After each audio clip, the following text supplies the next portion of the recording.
Two new contenders appear on the horizon. They are ready to challenge the world order. They will try to lay claim to the title of world's best. Europe and North America will host the best players Arena of Valor has to offer. They will compete for a share of $50,000 and a chance to represent their region at the World Cup. Everyone is out for their shot at immortality. So find your hero, assemble your team. This is the Valor Series.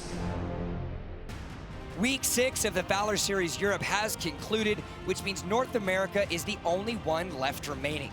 Hello, ladies and gentlemen. Welcome to the Intel Esports Arena. We're here for the Valor Series presented by AT&T.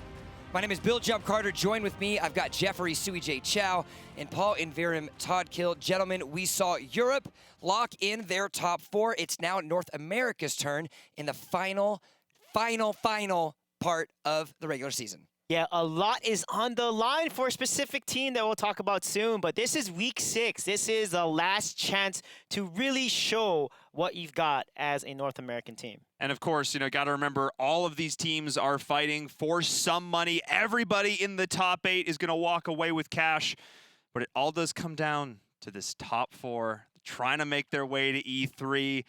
And LA, what an experience that's going to be. It has been a long and hard-fought journey for every single one of these teams. So let's take a look back at the tournament format for the Valor Series.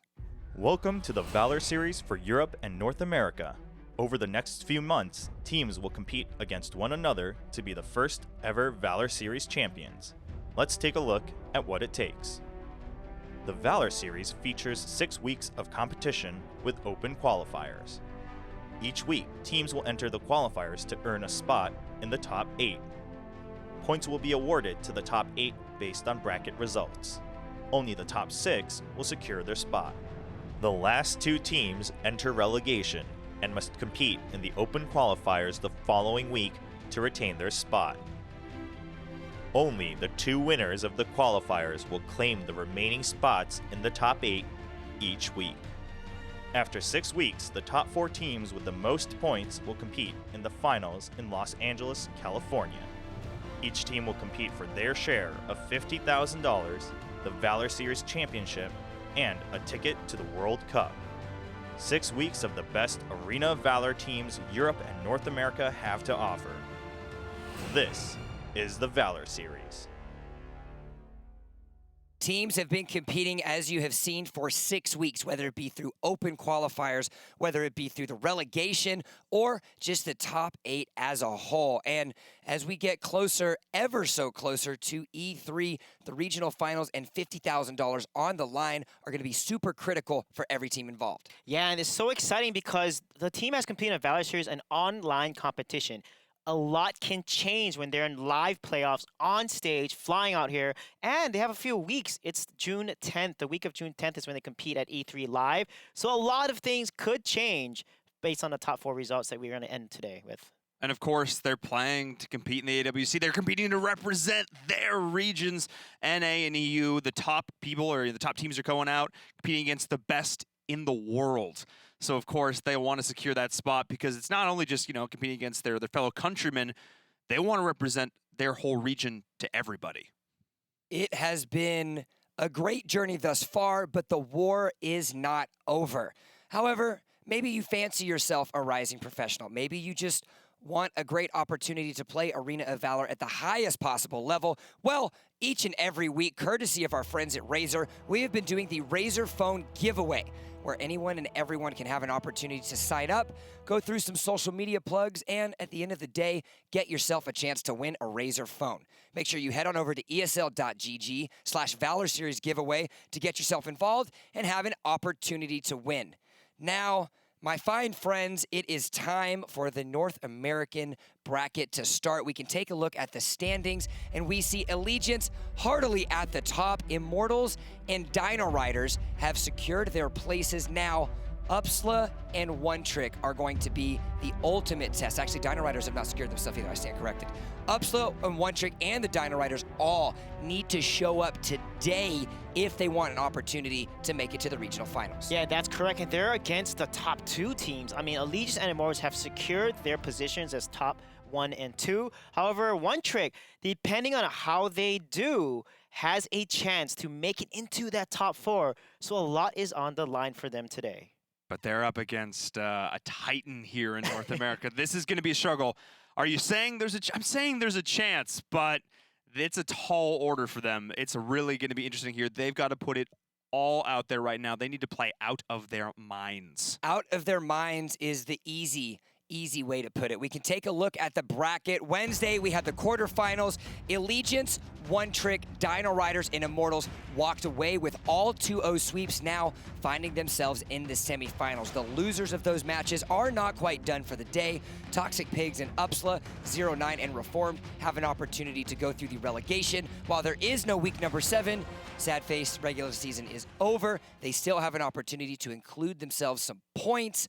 What are we most excited for between these two matchups? Yeah, I think it's definitely Allegiance and One Trick. The implications are high, and One Trick has been on a tear recently. They had a great games against Uppsala, coming to where they are now in the semifinal. It's a great story. Coming from a team that was relegated, got back in, now having a shot at top 4. They have a lot of momentum behind them. They are truly the underdog story here. As you said, they came in, they found some struggles, they switched some stuff around with their team, they made some changes, they came back stronger and proved that, you know what, we can do we have what it takes to make it here. But of course, as I said, they're going up against a rather formidable opponent. Rather formidable, to say the least. So let's go ahead and talk about our first matchup of the day. It's going to be Allegiance taking on One Trick. Now, we have talked time and time again about the power of Allegiance and what they bring to the table, but coming into the semifinals today with playoff hopes on the line, Sweej, I'll ask you first, does One Trick have what it takes? They do, but they have to play almost perfectly, because the mistakes that they make, Allegiance is going to punish them 10 times over. So I feel like they have to come in with a very focused game plan, and they got to execute that game plan to near perfection. They have to be more than perfect. They have to go beyond. They have to go plus ultra. They have to just take it to another level here, because I'm not sure that the perfect One Trick could beat a fairly good Allegiance. They need to just take it to a whole other level. Yeah, they look good against Uppsala, but they're not. They're playing against the #1 seed. They need to step it up. Step it up and away. Well, let's go ahead and talk about the juggernauts in North America with Team Allegiance. We've been quoting philosophy the entire day. As Plato said, the measure of a man is what he does with power. And the question I ask you, what happens when you have 5 all with equal amounts of power, every member of Allegiance with capabilities to dominate? Yeah, and they also subbed Rocker out, and they looked phenomenal with Payu. Sleepy played a fun game with Pura and still dominated Toxic Pigs. So I feel like this is a team that is so consistent. They understand their win condition, and they play to their strengths 100% every time. They're a big bunch of personalities on that team, but they're able to mesh together and bring home those wins over and over consistently here. Other than, the first little bit, they struggled slightly. I say struggle loosely, but they have looked so solid for the last few weeks in particular. I feel like they're still putting in the practice, still grinding on ranked as well as individuals. And then they're able to bring that together as a unit. As you said, they're able to sub out one piece of the puzzle and they still look great. That says a lot about the team. Well, to keep with Plato, he said courage is knowing what not to fear. And in this instance, it is One Trick. They have nothing to fear and everything to lose. As we talk about the One Trick roster, they have to secure themselves a win. They have to get to the finals, or else E3 dreams are dead. Yeah, they got to pull all the stops. I mean, Zelf was looking great on Ryoma last Wednesday, and even Lindis. And Always Green has been performing much more reliably, landing some key Alice skill shots, and looking great on Teamy as well. So I think if they continue to play at this level, they have a good chance at least giving Allegiance a challenge. Yeah, I have to say, Dual Spirals and Always Green, they had moments of brilliance earlier, but then they were a little bit inconsistent. I feel like they've really tightened that up a lot. Dual Spirals in particular, he would really overextend and get caught, but he's tightened that up a lot. He's gotten a lot better, playing a little bit more passive, a little more conservative, and the team has been able to back him up. I think it's been a big factor in their team improving. Well, gentlemen, we have spent long enough, so now the question becomes, does One Trick have what it takes? You've got Allegiance, you've got One Trick. Who's going to walk away with the semifinals victory? Yeah, it's definitely going to be Allegiance, and it's going to be a clean 2-0, I believe. Just how strong and dominant Allegiance is. However, knowing that they secured 1 seed, they may take some liberties and have some fun, I feel. I hope they don't. I never like it when teams go having fun. No. I think that, respect your opponents here. One Trick is a solid roster. You got to respect them. If you don't, they will have some fun with you as well. You cannot sleep on this team. As you said, they're getting better and better. But yes, Allegiance is going to take this. They're going to advance to the finals. All right, well, they both agree. And now, Twitch chat, I must ask you, who is going to walk away with the victory? Is it going to be Allegiance? Is it going to be One Trick? Let us know in the chat. And we'll be sure to check back in with you after the pick ban phase. Now, they're getting themselves locked and loaded into the lobby. So the question becomes, is there anything One Trick can do? And how do they do it right now, early in the pick ban? Live up to their name. Be the One Tricks they are and play an off-meta comp, surprise Allegiance, and take the win over them in a huge upset. So let's see how the ban is going to work out. And hopefully One Trick is going to not give Liliana over. I mean, we know Flash is also great on rest. So I feel like maybe taking away Flash, Liliana, and Superman may be a good red side ban for One Trick. And there is a Superman being taken off the board. It's so interesting seeing the dichotomy between NA and EU. Max not played, not picked, not banned in the entirety of EU, and still first ban priority here in NA. I think that says a lot about the capability of their offlaners, their side laners, their ability to sort of make those big plays here. They feel really confident they can use heroes like Max. Murad being denied as well. Superman and Teamy, of course, getting him off the board as well. But let's see where Flash plays into this here. And I'm going to look, Ryoma, Wonder Woman, Omen, those side laners, those crucial side laners, that's what I'm looking for as well. Yeah, let's see if the Liliana ban is going to come out here.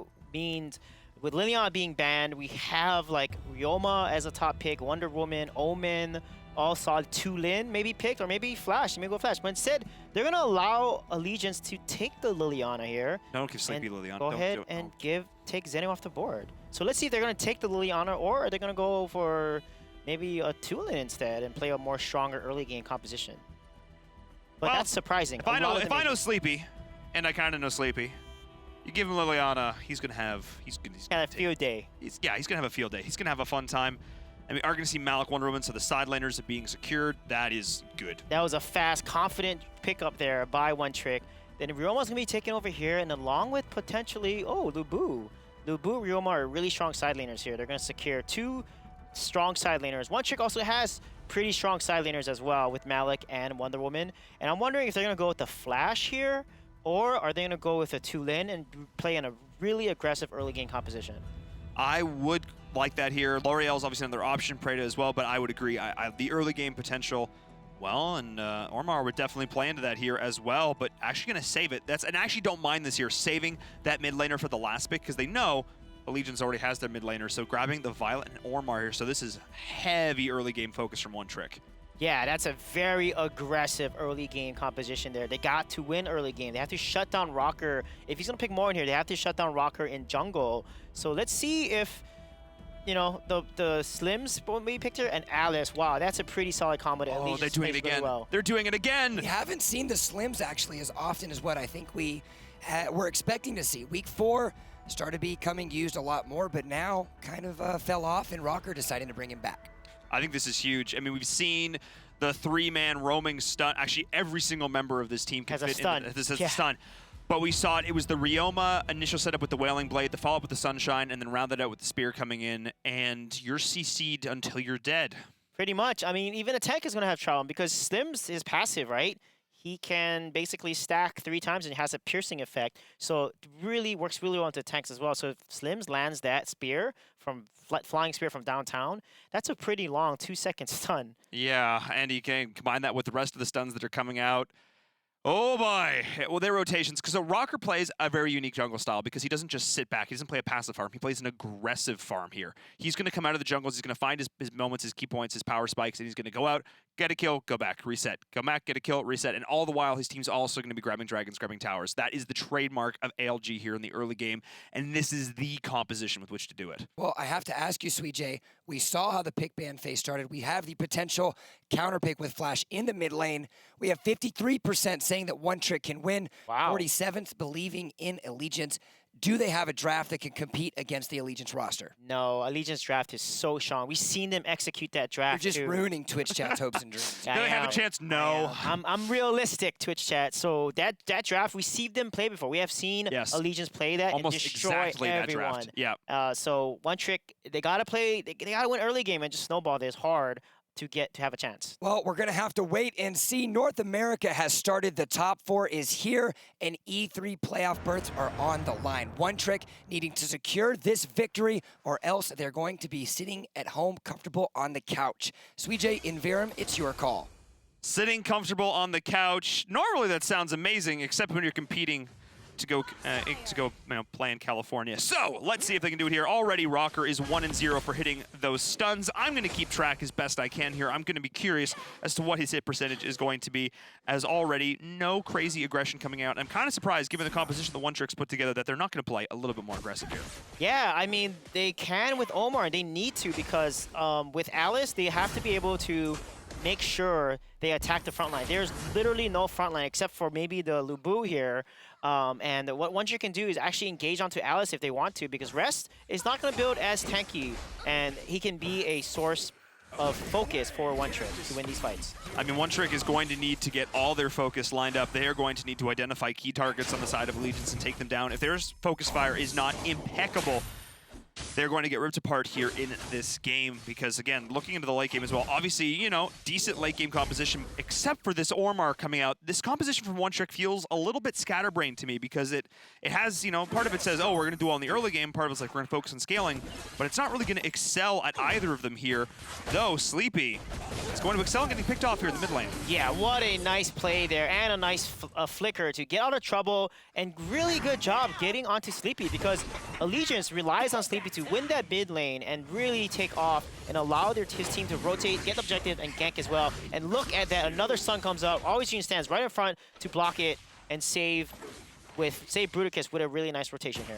I believe that's 2-0 in terms of spears, or okay, 3-0, or did he miss one? Did he miss one in the lane? I'm not sure. Okay, we're gonna go with like, okay, either way, he's doing quite well. Zelf is now getting caught up with the stun here as well. Always Green trying to peel for his team there as well. The Wailing Blade is coming in and the heal as teams are posturing around this Abyssal Dragon. Allegiance, they're going to try and grab this early here. They do not want to allow One Trick to get rolling, get any momentum in this game.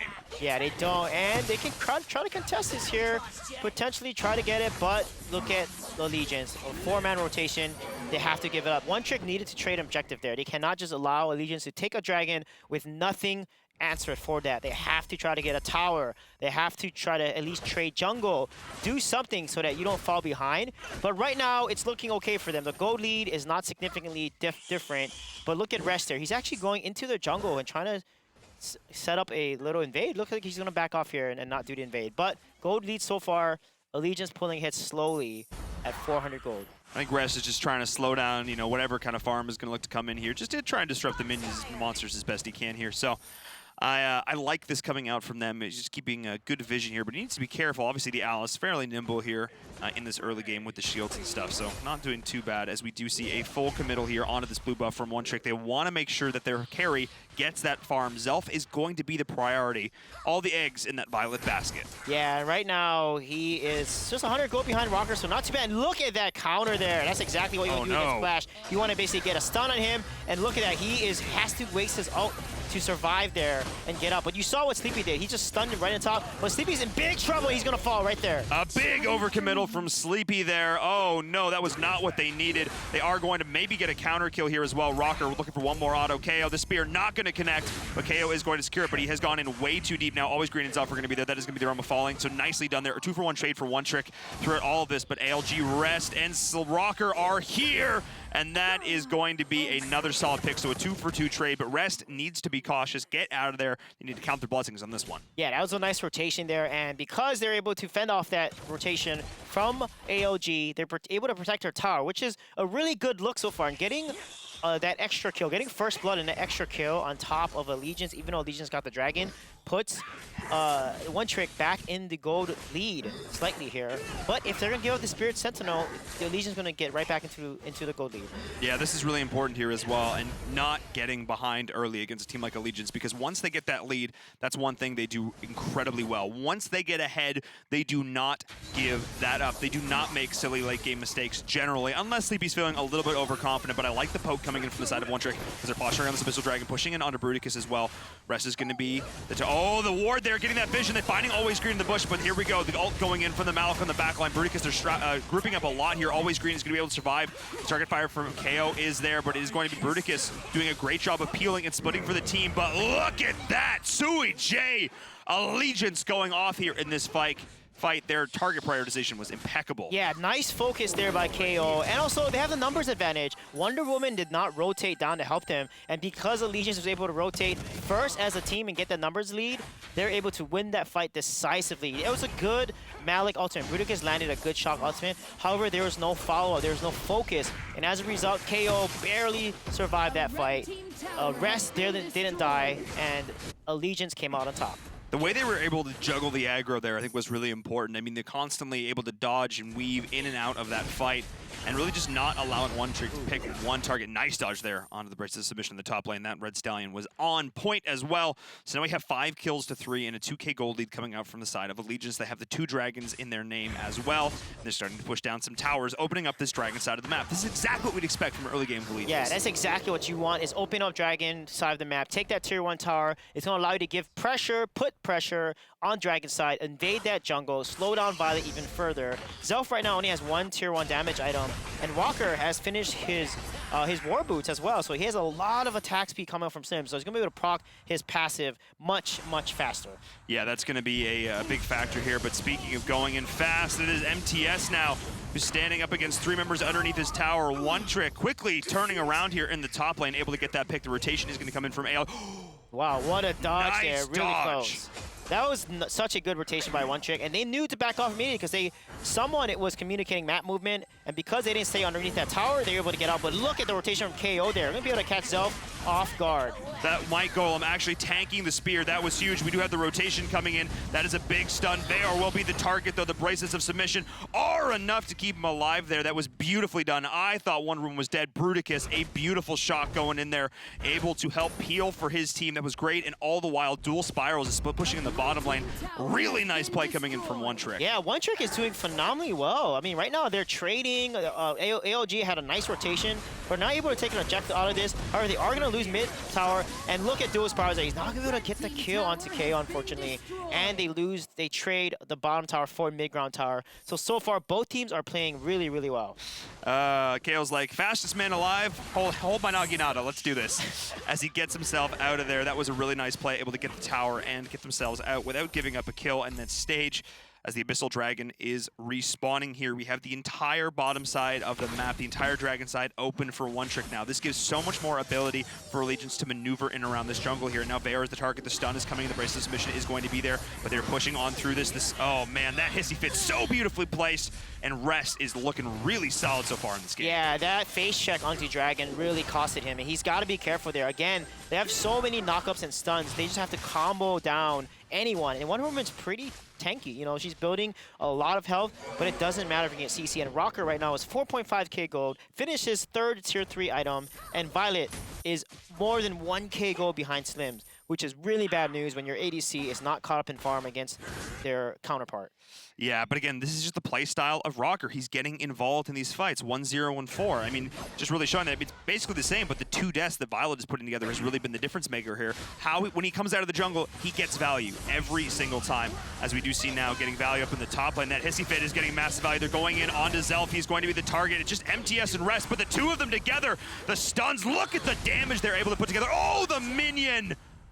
Oh, and Sleepy comes from behind and secures a nice Binding Light to kill him. And looks like he might fall to tower. Look at 1 sliver of health left, and he's still in the fight here.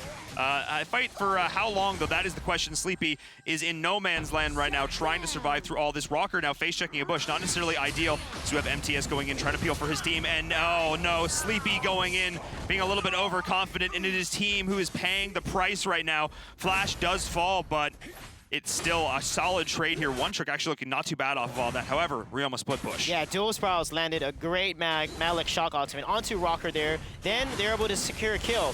Dual Spiral had the Cyclone come up, and then Malik landed the ultimate. Nice kill on Rocker. It's going to help a little bit, but still, right now, the team fighting and the focus from Allegiance and the aggressiveness is just paying off for them better. I would agree. I mean, 8 kills to 8, though. This is a fairly even game. I think I was expecting a little bit more dominance here from Legic. Sleepy, I mean, we praise his Liliana play, like he loves this hero so much, but he's been memeing a little bit so far. I don't think he's necessarily taking this as seriously as he normally is. He's going for crazy plays, and I think maybe he should play this a little bit more conservatively. Yeah, and dual spirals there. Look at that combo. Already chunking Flash for almost half his health. That's what Flash needs to be careful of, because if he goes in like that, he just super speed to jump in, and then Liliana lands that combo on him. That's going to be really rough. And then Bear is going to be caught out again. However, he's going to use Bracelet of Submission to get out just in a nick of time. Every single one of those stuns missing there. If any one of them had connected, that would have been a very dead Wonder Woman. And that is the combo that we're talking about, that 3-man rotation that they're bringing to the table here. Dual Spirals is now the target for MTS. The Wailing Blade is not going to connect. MTS chasing this down here as well, though. The entire side of Legion is pushing in. However, the health bars of One Trick are still looking pretty good. As we have the shock going in, not going to connect 8 members, though. A nice stun, and Bruticus is the target. KO timing that out beautifully. And now Sleepy in the back lines. Well, the Reiki shot's going to be one. He's trying to escape. Bruticus, though, is going to be the target. They're turning on this, and that is going to be always green. Be hit by the stun, and we have, oh no, that was not the place to be. They are trying to peel for your team, but you're going to fall as well. Yeah, that was unfortunate there. Bruticus missed his Malik shock ultimate. They got out-rotated. Flash got picked down.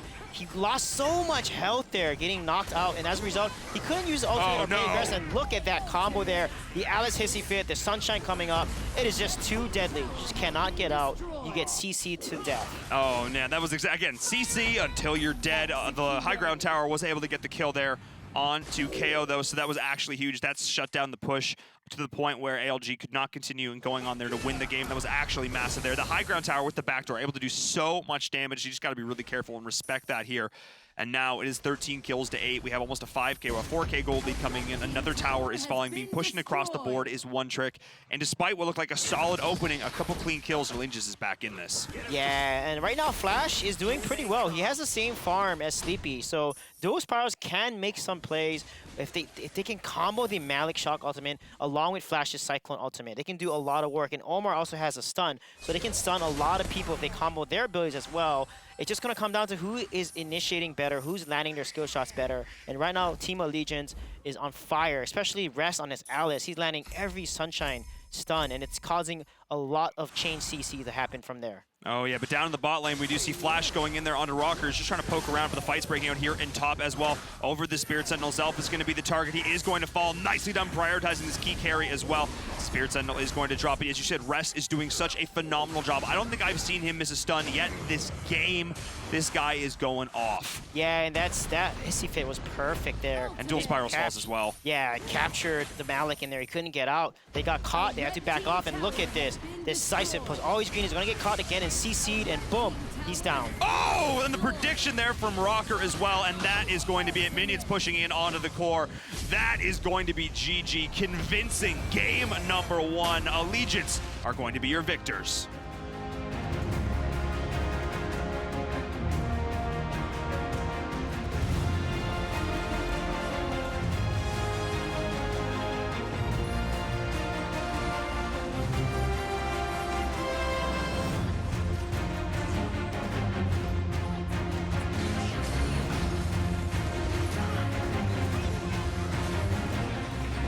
Yet again, Allegiance walks away with a Game 1 stunning victory. And just like they have taken my voice away, they have secured themselves their first win to potentially land them in a 6th straight finals. Welcome back to the desk. I'm Jump, Sui J, and Invirum. Gentlemen, what do we got to say? Yeah, Allegiance just played really well. However, One Trick, they did show up in a really nice early game. They got 2 kills on Sleepy in mid lane. Flash was just toe-to-toe with Sleepy. Didn't fall behind in a lot of gold. However, Allegiance was just able to take more objectives and combo a lot more. And a lot of it had to do with the MVP of that match, Rest. He had perfect Hissy Fit ultimates placement. Great Sunshine stun. Follow up with the chain CC that his team provided. Rest played like a beast. Sleepy was a little bit overconfident, was trying to do some fancy footwork, flitting around in fox form.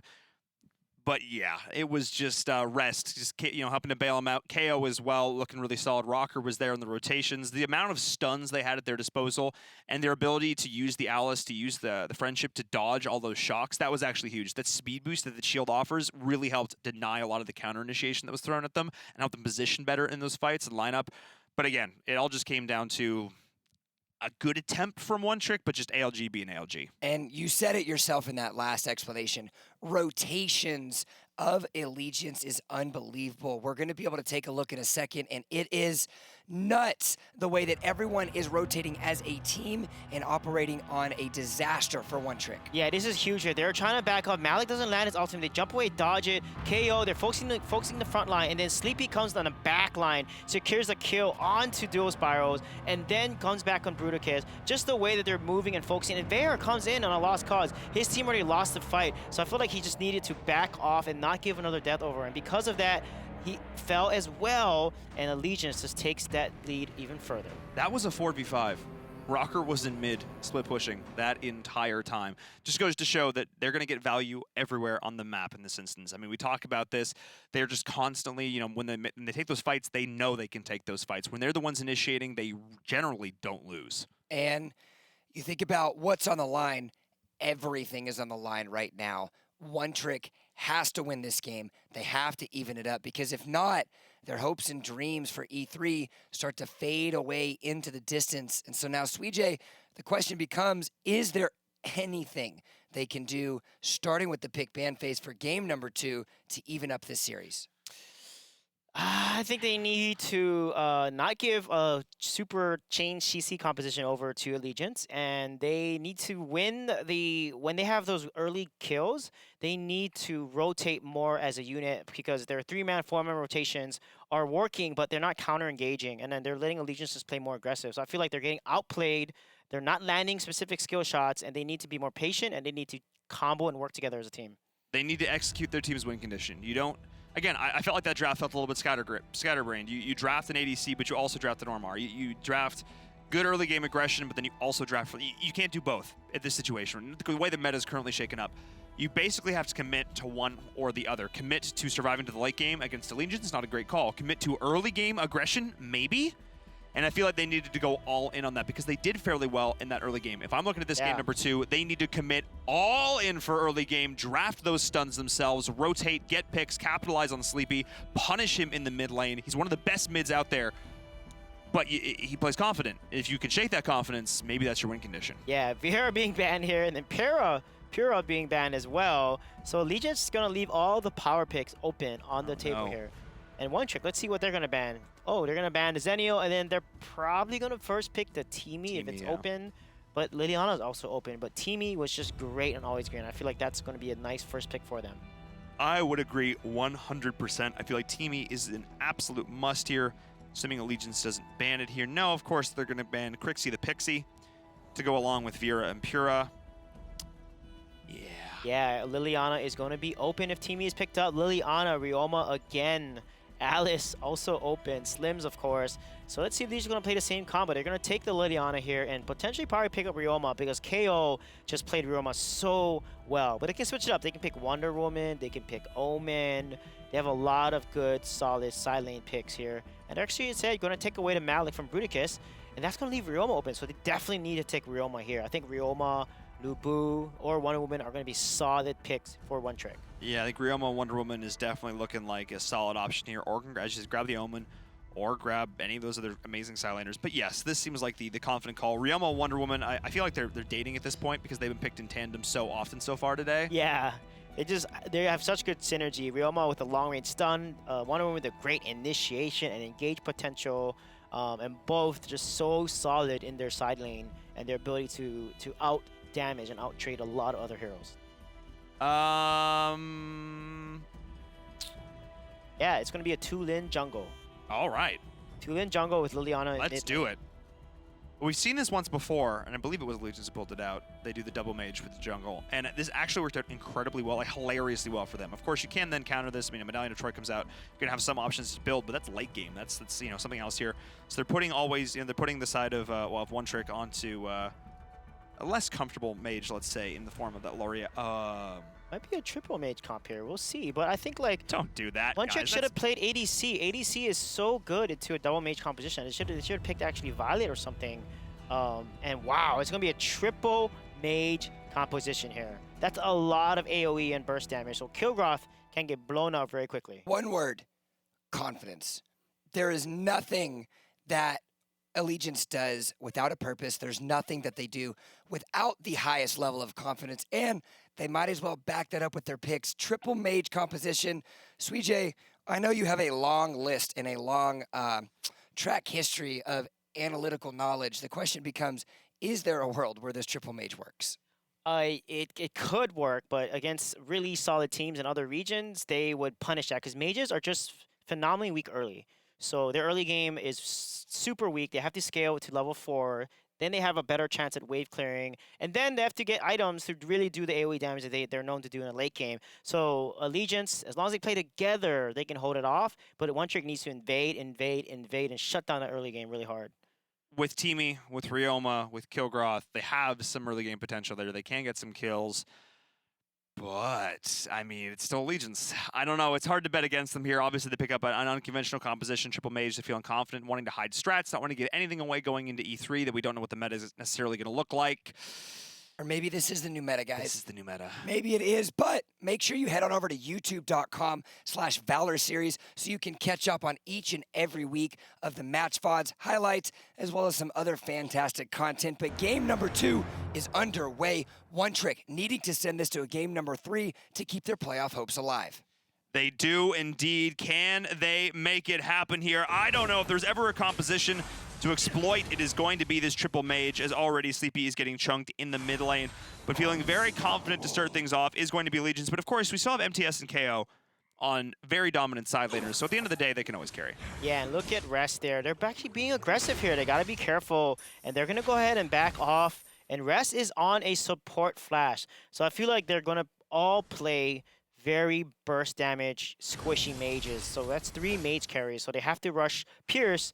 And the side of One Trick, they got to start buying that magic defense a little earlier than normal because that's going to give them a lot of sustainability. And look at that combo. The amount of damage that Always Screen just took. Half his health is gone from one combo. I mean, forcing back the back already, that's not ideal at all. But I mean, that's Sleepy and Rest. And the two of them in this mid lane, like we've seen this time and time again, this sort of, this over-the-top, trying to snipe that out, this over-the-top dual mids setup going in there as well. Really, Rest's job, he sort of picks the targets to babysit. You know, okay, he's going to babysit Sleepy in the early game, then I'm going to babysit Rocker, and they go in here, and the heal already being forced, already being popped here as well, and now Rest and Sleepy just, the pressure they're putting up as a duo, no matter what heroes they're on, it's always so impressive. Yeah, and that's 2 versus 3, and they still won that trade, and they had One Trick back off, and that just shows how confident and how aggressive they're playing here. Look at Rest going in there and doing that poke damage onto L'Oreal. I mean, that's just, I love this. I love watching this. Always Green actually missing the booty puts there in the mid as well, not connecting onto Sleepy. He's not getting that free damage off. And KO going up against Bruticus, we know on an Omen, KO is going to have a great time. But look at the damage that Rest is putting in here. The red buff is going to go the way over of Zelf here, but Rest, I think he's saying, guys, maybe I want to switch to carry? Yeah, he's playing carry very, very well. So proficient, so skilled. Any hero, he's played Joker, support, and Allegiance is able to get the Dragon, and KO secures a nice kill onto Bruticus with a Death's Embrace there. And that's exactly what you want to do as Omen, because Wonder Woman was level 3, Omen was already level 4. That was seriously impressive, and now Rocker, though, is in full retreat going up against Zelf, but the team is joining the fray. Zelf now needs to be the one to look to back out here. So, we have Allegiance getting value across the map, a great solo pick, and now a tower likely to fall as well in the top, picking up a Dragon. This is really just them firing on all cylinders, regardless, as I said, of the heroes they are playing on. They are just looking, the mechanics show through. Yeah, the mechanics are really, really showing, and look at that. MTS is trying to push out Vare here, and Vare on this Ryoma needs to rotate. He needs to help his team because Ryoma is so strong early, and his rotations is what really helps his team land a lot of key ganks here. Oh yeah, I was really up here in the top as well. Sleepy, speaking of ganks, Rest and Sleepy have been in the jungle of One Trick, I feel like more than they've been in the mid lane. They have just been so solid right now. The pressure they are putting on from heroes you wouldn't expect it from too. Rest really though in particular on this Flash, I feel like he's just having a lot of fun playing something that isn't Alice, something that isn't Teamy, something that isn't Lumber. Like this guy's just having a lot of fun. Yeah, he is having a ton of fun, and the fact is they're being so much more aggressive. They're getting the jungles, and look at that. MTS lands a key Malik Shock, and that's going to drag him in, and they're going to get a kill on Vare. Very nice rotation, and they also get another gank on Bruticus. That is a double gank on bottom and top. Holy moly, that is huge, huge for Allegiance. The multitasking from Allegiance right now. I'm going to call them the octopus roster because they might as well have 8 arms for everything that they're doing right now. I guess as a squad, they do have 10 as they push in here across the board. Rest now dodging out, going one-on-one against dual spirals here. He's going to try and pick up the kill. The wheel is going down. Zelf is there. Are they finally going to get a kill? Yes, they do. Rest is going to be the target. 1 kill so far in 2 games. That's his first death of the series. Yeah, and Always Green is able to save his top tower, but look at Rocker being so aggressive on this Tulin, and he's going to get a kill with the Thunderbird. Perfect use of that ultimate. Wait until your opponent is really low at HP, and then cast the Thunderbird ultimate. Oh, that is absolutely it. Diving the tier 2 with impunity here. Look at the damage Sleepy is putting in. The Abyssal Dragon's getting low. They're going to go in, and that is Sleepy in the Fox form. Dual Spirals is now going to be the target. He's got no mana to work with, though. Nice. Oh, beautifully done there. Re-engage from MTS, the Endura as well. And now Vaer is going to be the target. The stun, the follow-up, everything. It is not going to be enough. He is just going to die. And now Zelf as well, going to be the target of the Ire. And once again, Rocker, oh, so very close. Not finding that Thunderbird. Yeah, that was so close there. Any less HP, if there one more auto attack, he probably would have fallen there because the less HP you have, the more damage that Thunderbird does. 30% of your missing HP, it adds to damage. So that was really close for Zelf. It comes out alive, and look at that. It's almost it's only a 4K gold lead for Allegiance. Wow, that is just so impressive from them in the early game. Is it bad that they're actually looking stronger on this wonky composition? I feel like putting Rest on crazy playmaking heroes is actually maybe the way to do it. Like, he's actually doing so much work on this Flash right now. I'm kind of blown away. Yeah, the key is they're engaging first. They're the ones constantly putting out damage per second, or DPS, what we call it, and that's our winning. A lot of the time when you see one-trick play, they're running away, they're not cutting the fight, and they're not putting out that DPS. You have to put out the damage to turn these fights around, because you can't be walking around as Ryoma running away from 2 people when Sleepy was almost dead. He was so low health. So I feel like One Trick just needs to play more confident. They need to believe in their hero and their ability to win these fights and secure these kills. Because right now, they're kind of passive and running away, and that's not going to help them win any fights. They have been on the back foot this entire time because Allegiance is doing stuff like this and just picking them apart here right now. As I said, being in the jungle of their opponents more than their own here. And Rocker, he's like, guys, I'm playing jungle too. And they're like, no, Rocker, our jungle. No, guys, I got this. Yeah, look at him being so aggressive playing. Look at the amount of damage he has. Secures the kill onto the kill Groth, and then doing even more damage, securing another kill as well. No! That Cyclone. My goodness. Oh my gosh. That was just a very, very strong showing. And now Vaer once again going to be the target as they are diving underneath this tower. The high ground is going to fall right now, and if Allegiance decides to do so, they possibly could have looked to end, but the death timers are still so incredibly low as they're getting value in the mid as well. They need to back off. That's the one thing this draft really does not excel at, and it's pushing towers. Yeah, because mages don't do a lot of attack damage, and attack damage is what takes the towers down. But Rocker, with that crazy Tulin play, was amazing, and then followed with the Cyclone. They just had no chance to survive, and Tulin, being this fed and this ahead, is doing so much work, and he doesn't have that much magic damage. If you look at his build, it's more of a tank Tulin. That's actually crazy, but it's his ability to survive in these fights and just dish out that consistent DPS, what we're seeing here. And there's the Cyclone pulling the back, knocking him down, lining him up, the shock, the follow-up, Vaor as well. And that is going to be many members of the side of One Trick falling, 3 dropping, and 13 kills to 1. And now they're looking towards the Dark Slayer. Allegiance just looking so solid here in game number 2. One Trick does not know how to respond. Yeah, they don't know how to respond. It's only 7.5 minutes. Dark Slayer is being rushed. And look at Allegiance here.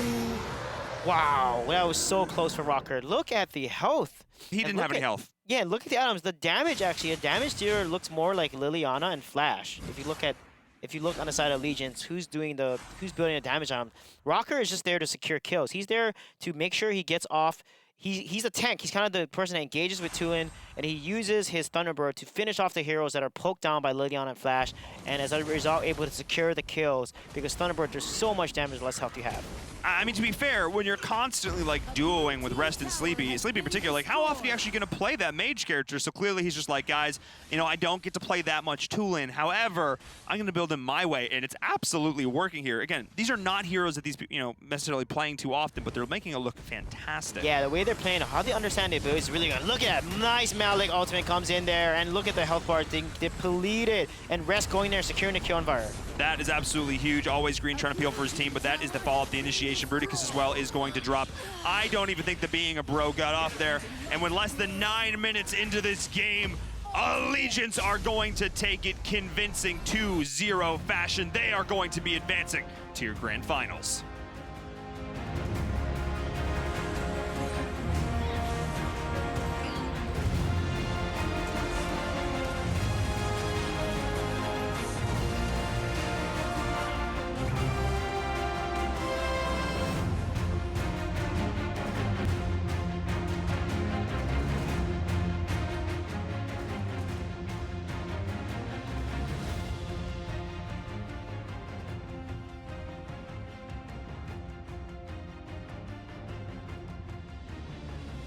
Yeah, I mean, thank you, Jump, for that.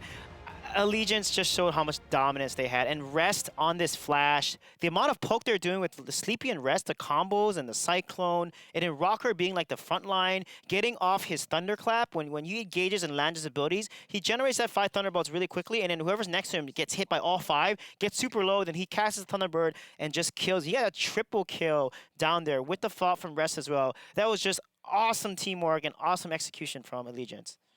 That was just pure insanity. It just goes to show it doesn't matter what heroes they're playing. The mechanics show through. They know where they're supposed to be. They can execute on that. They just play so much of the game. They feel so confident on these picks that even though it might not be meta or standard by any stretch, they're having a little bit of fun. They're memeing.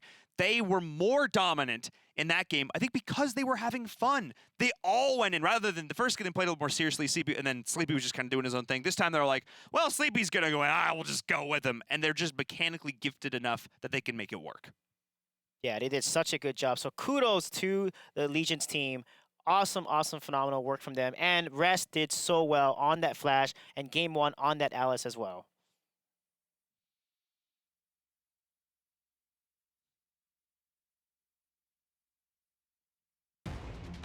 ALG Rest.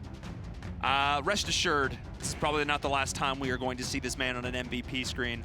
But I would be surprised if we see him with that flash card ever again, because that was just absolutely bizarre. His Alice play, though, some of the best in North America, if not the best in North America. His shot calling as well, super impressed the way he's able to command the troops on this field. I cannot say enough good things about this guy. Okay, that's good. Yeah, definitely well-deserved MVP. Again, his Alice, but also Flash. The fact that Flash is played in support role, but as a carry in a way that he contributed to a lot of these fights with the damage, the Cyclone, the perfect timing and understanding of the Flash hero just worked out really well for Allegiance with the entire team supporting him and doing damage right behind him. But of course, that is only our first semi-final match here. Let's take a look back at the bracket and look at our second semi-final matchup here in NA. It is going to be Dino Riders taking on Immortals, the winner of which will go up against Allegiance.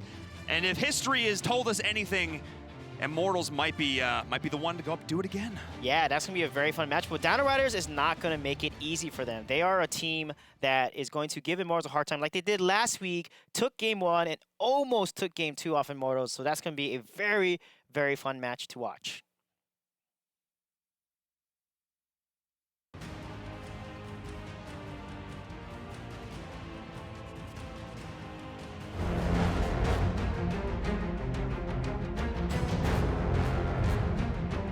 Arena of Valor Caster School. 8 contestants compete for the top 2 spots to cast Valor Series live at E3. Your judges, Chobra and Sir Wallen, will determine who graduates.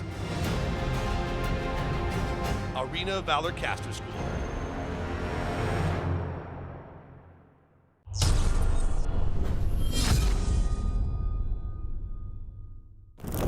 You'll never see a ninja shadow, or at least Airi's shadow. Welcome to the road to mastery for Airi, the Kanoichi. Known to drive those laning against her crazy due to her tricks, her deadly combination of safe pokes, high burst combo damage, and mobility make Airi a force to be reckoned with. Let's first talk about the 3 core items for Airi, which are Leviathan, Mantle of Ra, and Frost Cape. Since all advanced players will take Punish as their talent, Airi should equip jungling equipment as soon as possible. At that point, she can choose to buy Soul Reaver or Leviathan to increase her damage. Doing this also allows Punish to upgrade to Frostbite, giving Airi another tool to secure a kill. Try this advanced item build. First, get a jungling weapon. Players focusing on offense can take Soul Reaver, while defensive players can take Leviathan. After that, get Gilded Greaves. The third item should be Mantle of Ra, and the fourth should be Frost Cape. The fifth item can be either Crimson Banner or Medallion of Troy based on the enemy team's composition. Last but not least, get an Ancestral Glory for survivability. For Airi's advanced Arcana build, get Onslaught and Skewer, as these two combined will get her 100% physical penetration, greatly increasing her damage against all kinds of heroes. For the last Arcana, get Gorilla, as the 10% movement speed bonus allows Airi to join team fights earlier, which could be the difference between victory and defeat. Here are some tricks you can try with Airi. You like tricks, don't you? 1. Ryu has a slight delay, so she can first spin for control, then Ryu for guaranteed damage before the enemy has a chance to react. 2. Ryu can also effectively boost her movement speed, so if she gets caught alone, she can do Ryu plus Shadow to escape a gank. 3. Use Shadow to cancel the finishing animation of her normal attack, allowing her to get in more damage by reducing animation delay. To achieve this, connect a normal attack with a Shadow Dash each time, followed by another normal attack and a Shadow Dash. To become truly elite with Airi, you must first learn how to lane and zone effectively with her. If she's in a 2v2 lane, she should be careful when fighting a marksman and support combo. If she does encounter this combo, use spin to kill minions from afar, and be sure not to get too close to their tower or take too many hits. If their support has a disrupt, then there's a risk that Airi could get killed by a reverse tower dive. If she's in a single hero lane, then it'll depend on who her opponent is. For example, if the opponent is an aggressive marksman such as Violet, then Airi will have a range disadvantage and will be easily harassed while trying to farm. So she should approach the minions from the brush, then use spin to harass the marksman. After Airi reaches level 4, however, she can then find an opportunity to fight back and get kills.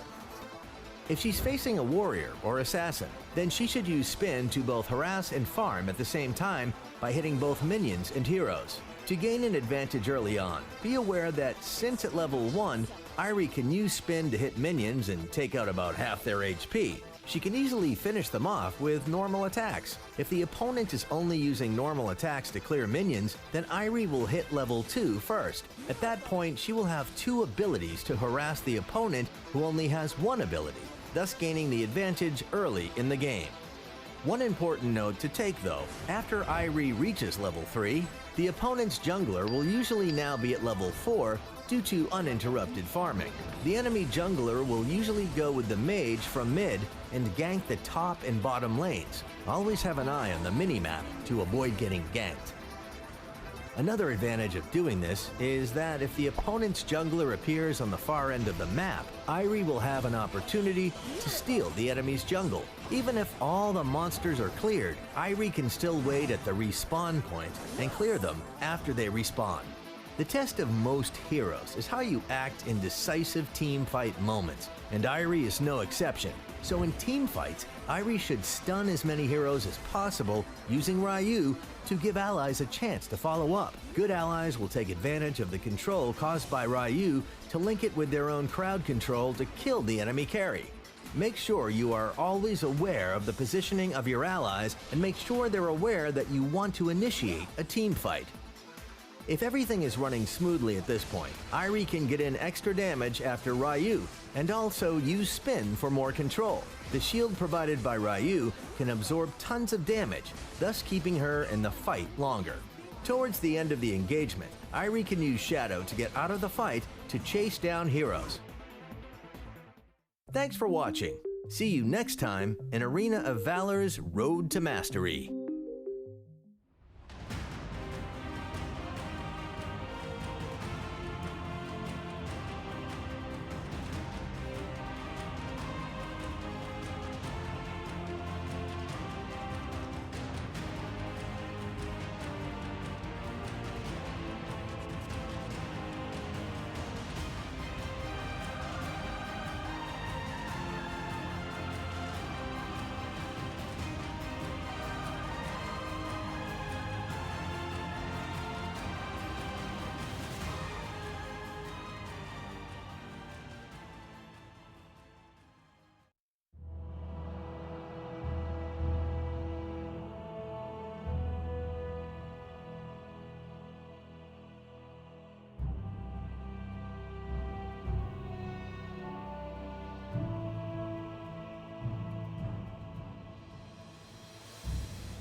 just like that, our first semifinal has concluded. Allegiance walking away with a 2-0 victory. Hello, ladies and gentlemen, and welcome back to the Valor Series presented by AT&T. My name is Bill Jump Carter. Join with me. I've got Sui J and Paul Invirum. I'm Batman. What? I'm Batman. Okay, look, I understand my voice is going out, but this is not your regular voice. It's not who I am underneath, but what I do that defines me. You could have at least tried a little bit harder. He's not even out in North America, Paul. We have him over in Europe, but he's not in North America. It's the wrong block. I'm the hero that Gotham deserves. No, we're not even in Gotham. We're in Los Angeles, Paul. Yeah, and your jungle is rough, man. Look, I'm all about early game rotations. No, okay? I can't. No, I'm done. I'm over it. I've tried, but this is the last straw. Get off my set, now. Paul, I swear to God, No, you swear to me!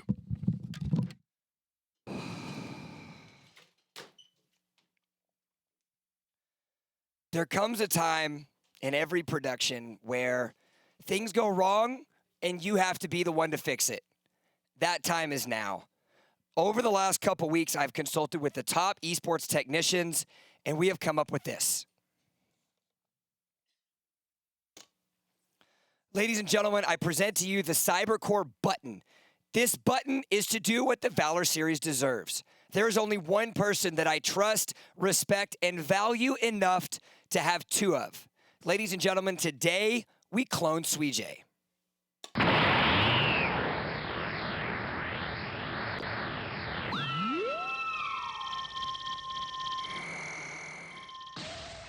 Hello, ladies and gentlemen, and welcome back to the Intel Esports Arena, where we have our second semifinal of the day. My name is Bill Jump Carter. Join with me, I've got Jeffrey Suijay Chow and Jeffrey Suijay Chow. How are we doing, gentlemen? I'm doing well. This seems better. It seems so much better. I can breathe. I might not have a voice, but at least I can relax. Now, Suijay, as we have two of you, this will be much more smoother than anticipated. We have Immortals taking on the Dino Riders. Talk to me about this matchup. Yeah, this is the matchup that I'm super excited for because Dino Riders, they did so well. They took a game off Immortals last week. They almost took game 2, and Immortals looking very strong as well. So this is going to be a very interesting match. Yes, I'm very excited to see KZ Fox back on the roster, their second week together, and seeing the growing synergy with the Immortals team. Both of these teams are looking to get themselves on a momentous streak going into E3.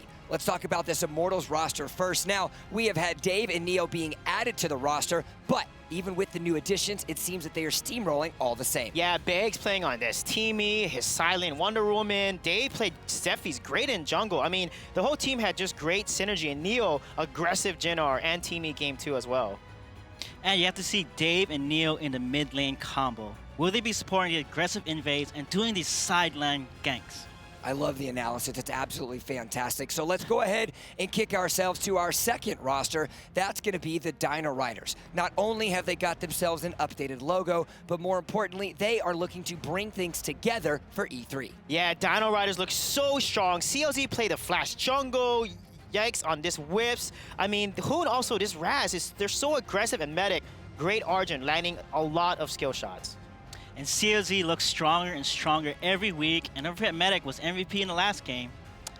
And he's the player to be a player to watch this time.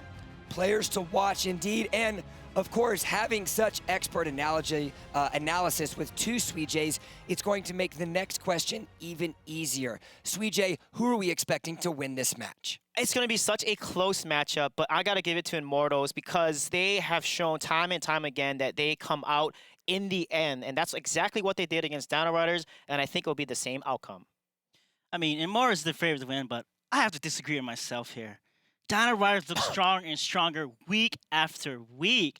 They made Immortals feel like mortals by taking one decisive game and making them struggle the second game. And I'm rooting for an underdog here. I'm rooting for an underdog here. Hey, this is not cool. My win percentage is at stake, man. I'm trying to help the win percentage here. 90%. I'm trying to help the win percentage. No, this is not cool. Jump. Unacceptable. I've made a grave mistake. I thought having two analytical minds of this caliber, identical minds, would be a benefit, But alas, unfortunately, it is nothing but a negative, as even the same brain can't or even think about having themselves a winner. So Twitch chat, it's all up to you. Who do you feel is going to win this match? Is it going to be Immortals?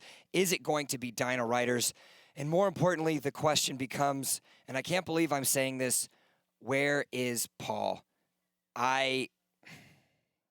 Despite the mockery, despite the unbelievable desire to mock my accent and pretend to be Batman, I need my play-by-play. I need him here.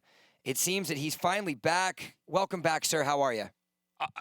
Doing so. I ran into Batman in the back. Like, it was awesome. I'm sorry. I'm like, I just sound so good. Hey, you got to ride in a Batmobile? No, it was dope. just no, please. I can't. All right, I'm just gonna let you go for this. Pick ban phase is starting shortly. You've got Immortals, you got Dino Riders. Paul, just what do you think?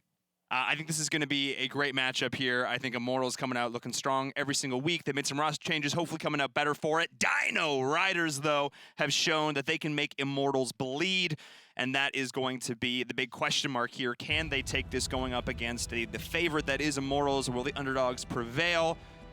Again, you said it so beautifully, and then said it again so beautifully. I think this is going to be a great matchup. Yeah, it is. And tell me, do you bleed? No. No. Look, it took me 3 weeks to get a clone for you. I don't have enough time in a lifetime to find a clone that, let alone put two of Envirum's mine on the same desk. No. Hey man, that wants that. duplication messed up my mind. I gotta get back into it. And we're gonna see Ryoma being banned here. Some solid side laners and Medic being targeted here. Medic being banned, taking away his Alice. And as a result, we have Liliana, Superman still open, Max, Teamy taken off the board, Zenio, Malik, all open right now. A lot of great picks up and available here. I love the immediate prioritization of the Alice. NA is respecting this hero, and Max being denied as well. Again, not something we saw at all utilized in EU, so it's great to see NA sort of still respecting this hero, but I'm just kind of curious, are they out of date, or like how's this working? What do you think? Yeah, I don't think they're out of date. I think they're really targeting one another, and wow, they're not going to take off Liliana. Liliana is going to be completely open. We also have Zenio, Malik open as well. So let's see if they're going to go ahead and first pick this Liliana here, because we have so many good options open, and this ban has gone a completely different direction than what I expected. Yeah, I would agree. So many strong power picks left up and available. This is sort of the mentality that we often see teams do when they're feeling that they're the better team. But so clearly Dino Riders is going into this feeling like they have an advantage, leaving up so many strong picks here. Again, it's a situation of pick your poison, but prioritizing the Flash this early, and Zenio getting to see him come in. This is interesting. I don't know about the Flash being picked up, because they're not going to pick Flash on that side unless they're afraid of Flash jungle. And oh man, the counter to Zenio is going to be picked up here. And then we have Malik. Solid draft from Immortals so far. And with Zenio being picked there, they could go with a potential ADC or a dive composition. But with how Omen and Malik work, a dive composition could be a little risky. So I could see them going for an ADC composition. Oh, they're going to go for double mage. The risk to here with double mage is if Immortals plays ADC, it's going to shut down the double mage composition very, very hard. And also, it's going to result in a much weaker early game as well. I mean, we talked about the Ardwin before. We've seen the power of this hero, the CC that he brings to the table, the gap close. I mean, we'll see how the support comes in here as well. We'll see how Medic puts it together. But Hugh called it. I mean, an ADC composition coming out. The draft that Immortals is putting together is terrifying right now. It looks like Thane being hovered here as well. I think I might prefer the Lumber just going into this, but in either case, feeling really good with the draft that Immortals is putting together. I mean, Dino Riders, it's definitely an interesting composition, but I feel like IMT has the answers. Yeah, they do, and with that, the ADC comp is picked. They can burst down the 2-in, or they can even go hard on the Kilgroth, because Omen can just lock Kilgroth down or lock any of the other mages down and then go on a kill here. So honestly, both drafts can work, but I feel like the ADC composition with the poke from Liliana is going to be a really tough for Dino Riders to handle. I would agree. I mean, I feel like it's going to be the Flash going up against Liliana or Tulin. I mean, it really depends how they're going to end up playing this here, but obviously Tulin going to be going to the... Oh, man, it's going to be tough.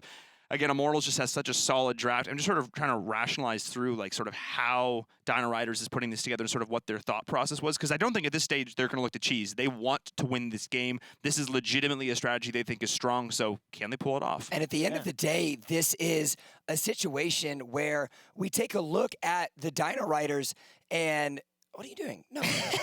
We take a look at the Dino Riders and we think, okay, this is going to be a rematch coming into the E3 and the regional finals. So the real question, the question that we have to ask ourselves is, how much of these cards are they going to pull out? Yeah, but they are innovating. So I like that a team is innovating and trying something different to show us. So this could result in maybe a surprise that Immortals hasn't been expecting. We'll see if lots of unexpected things happen here as we get into our second semi-final matchup. Immortals going up against the Dino Riders. Can the T-Rexes rally and roar going up against the gods above in Immortals? Sui J, this is going to be one heck of a game. Yeah, it is. With Tulin, though, being in mid lane, he does offer a lot of early game power, especially once he reaches at level 2. He's going to be able to win against a Liliana here, but the poke from Dave is coming out here, and Flash is going to jungle. We've seen Flash jungle. We've seen CLZ play Flash jungle last Wednesday, and it worked out in their favor. So the key now is they have to get onto Flash early because he is very, very weak in the early phases of the game, and his rotation is going to suffer a little. Look at Neo doing a lot of damage on Thane already, but it looks like he might be caught up with Dave's and coming right behind him. Yeah, Dave is there to help get him out of there. And this is what I was sort of wondering. I was sort of up in the air. I'm like, oh, where are they going to put this Tulin? Where are they going to put this Flash? Because I know they've sort of experimented with a bunch of different stuff here as well. So this is what I like to see. But we do have an invade coming in from Mortals, getting shut down. Casey Fox with the target. Nice pick off there from the side of Dino Riders. That is the rotation that they needed, but it is actually going to be a really solid series of kills there for Dino Riders. Immortals feeling a little bit overconfident here in the early game, feeling that they had the advantage, but Medic being such a great frontliner for his squad and allowing them to do so much damage. Yeah, Hoondits or COZ did such a good job there getting onto KZ Fox and getting the kill onto Lindis. That was huge for them to win that fight there. With the damage leader taken out, this puts Dino Riders in a nice, comfortable lead now at almost 1k gold. That's exactly what they need here in this early game because the mages can struggle here as well. Going into the late game, they are going to create a massive power spike. We've seen the power of late game Flash, but hopefully I think that's what the Tulin is sort of supposed to do here because he's one of the best early game mages. He is going to help carry that team to that stage. He's got to act on that in this early phase here. We do see the dragon spawning, and both teams looking to posture around it. Yeah, they definitely can't give a dragon over because that's going to give a bigger and bigger lead to Dino Riders. And with Omen turning level 4 soon here, they need to make a play off that because Omen's level 4 is going to be able to turn the tide of a fight by getting some key ganks and objectives here. Yeah, the Death's Embrace has got to be something we're watching for here as we move into this mid-game. Really, he has to get those picks early. He has to be able to get that split push. That is the power of the Omen here. He is the quintessential duelist. But we do have a gank coming in here as well. Zenial trying to get himself out, is able to do it there. Nicely done. They burned all the CC, didn't really have anything there at disposal. Great call there, knowing he was able to get himself out. Now the flash going into Casey Fox. They have the re-engage. Davis joining the fray as well. Casey Fox trying to back onto the tower. We have Yikes and crew there. There's the trap, going to try and slow them, but Hoon is going to be that frontliner, the nice re-initiation. It is going to be Casey Fox. Hoon going in, but trading out 1 for 1. That was a solid fight for the Dino Riders, getting decent value, but Immortals looking to trade. Yeah, that was huge for Hoon to get that kill on the Casey Fox there. As a result, he was able to get a kill before the time. Look at that beautiful engage. X-Tiers misses his Malik ultimate, but they're able to secure the kill on COZ. That was a really nice play there. They were able to get the kill despite the shock missing there. Bit of a misplay coming in from Immortals. Not as clean as we've seen them traditionally here.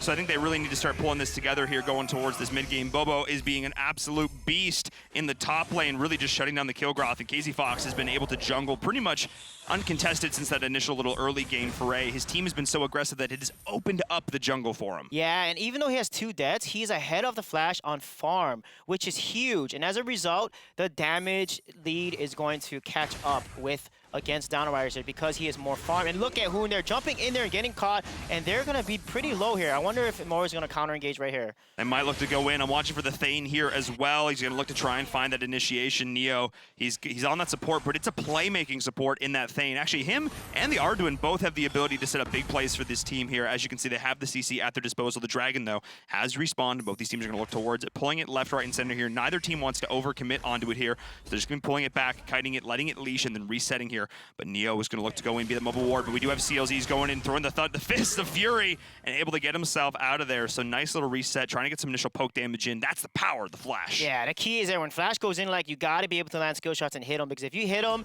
he can still take damage when he rushes in like that. So it's a little dangerous, and he's got to be careful. However, if he's really fast and quick with his poke, then he can do exactly what he just did there and take KZ Fox down pretty low.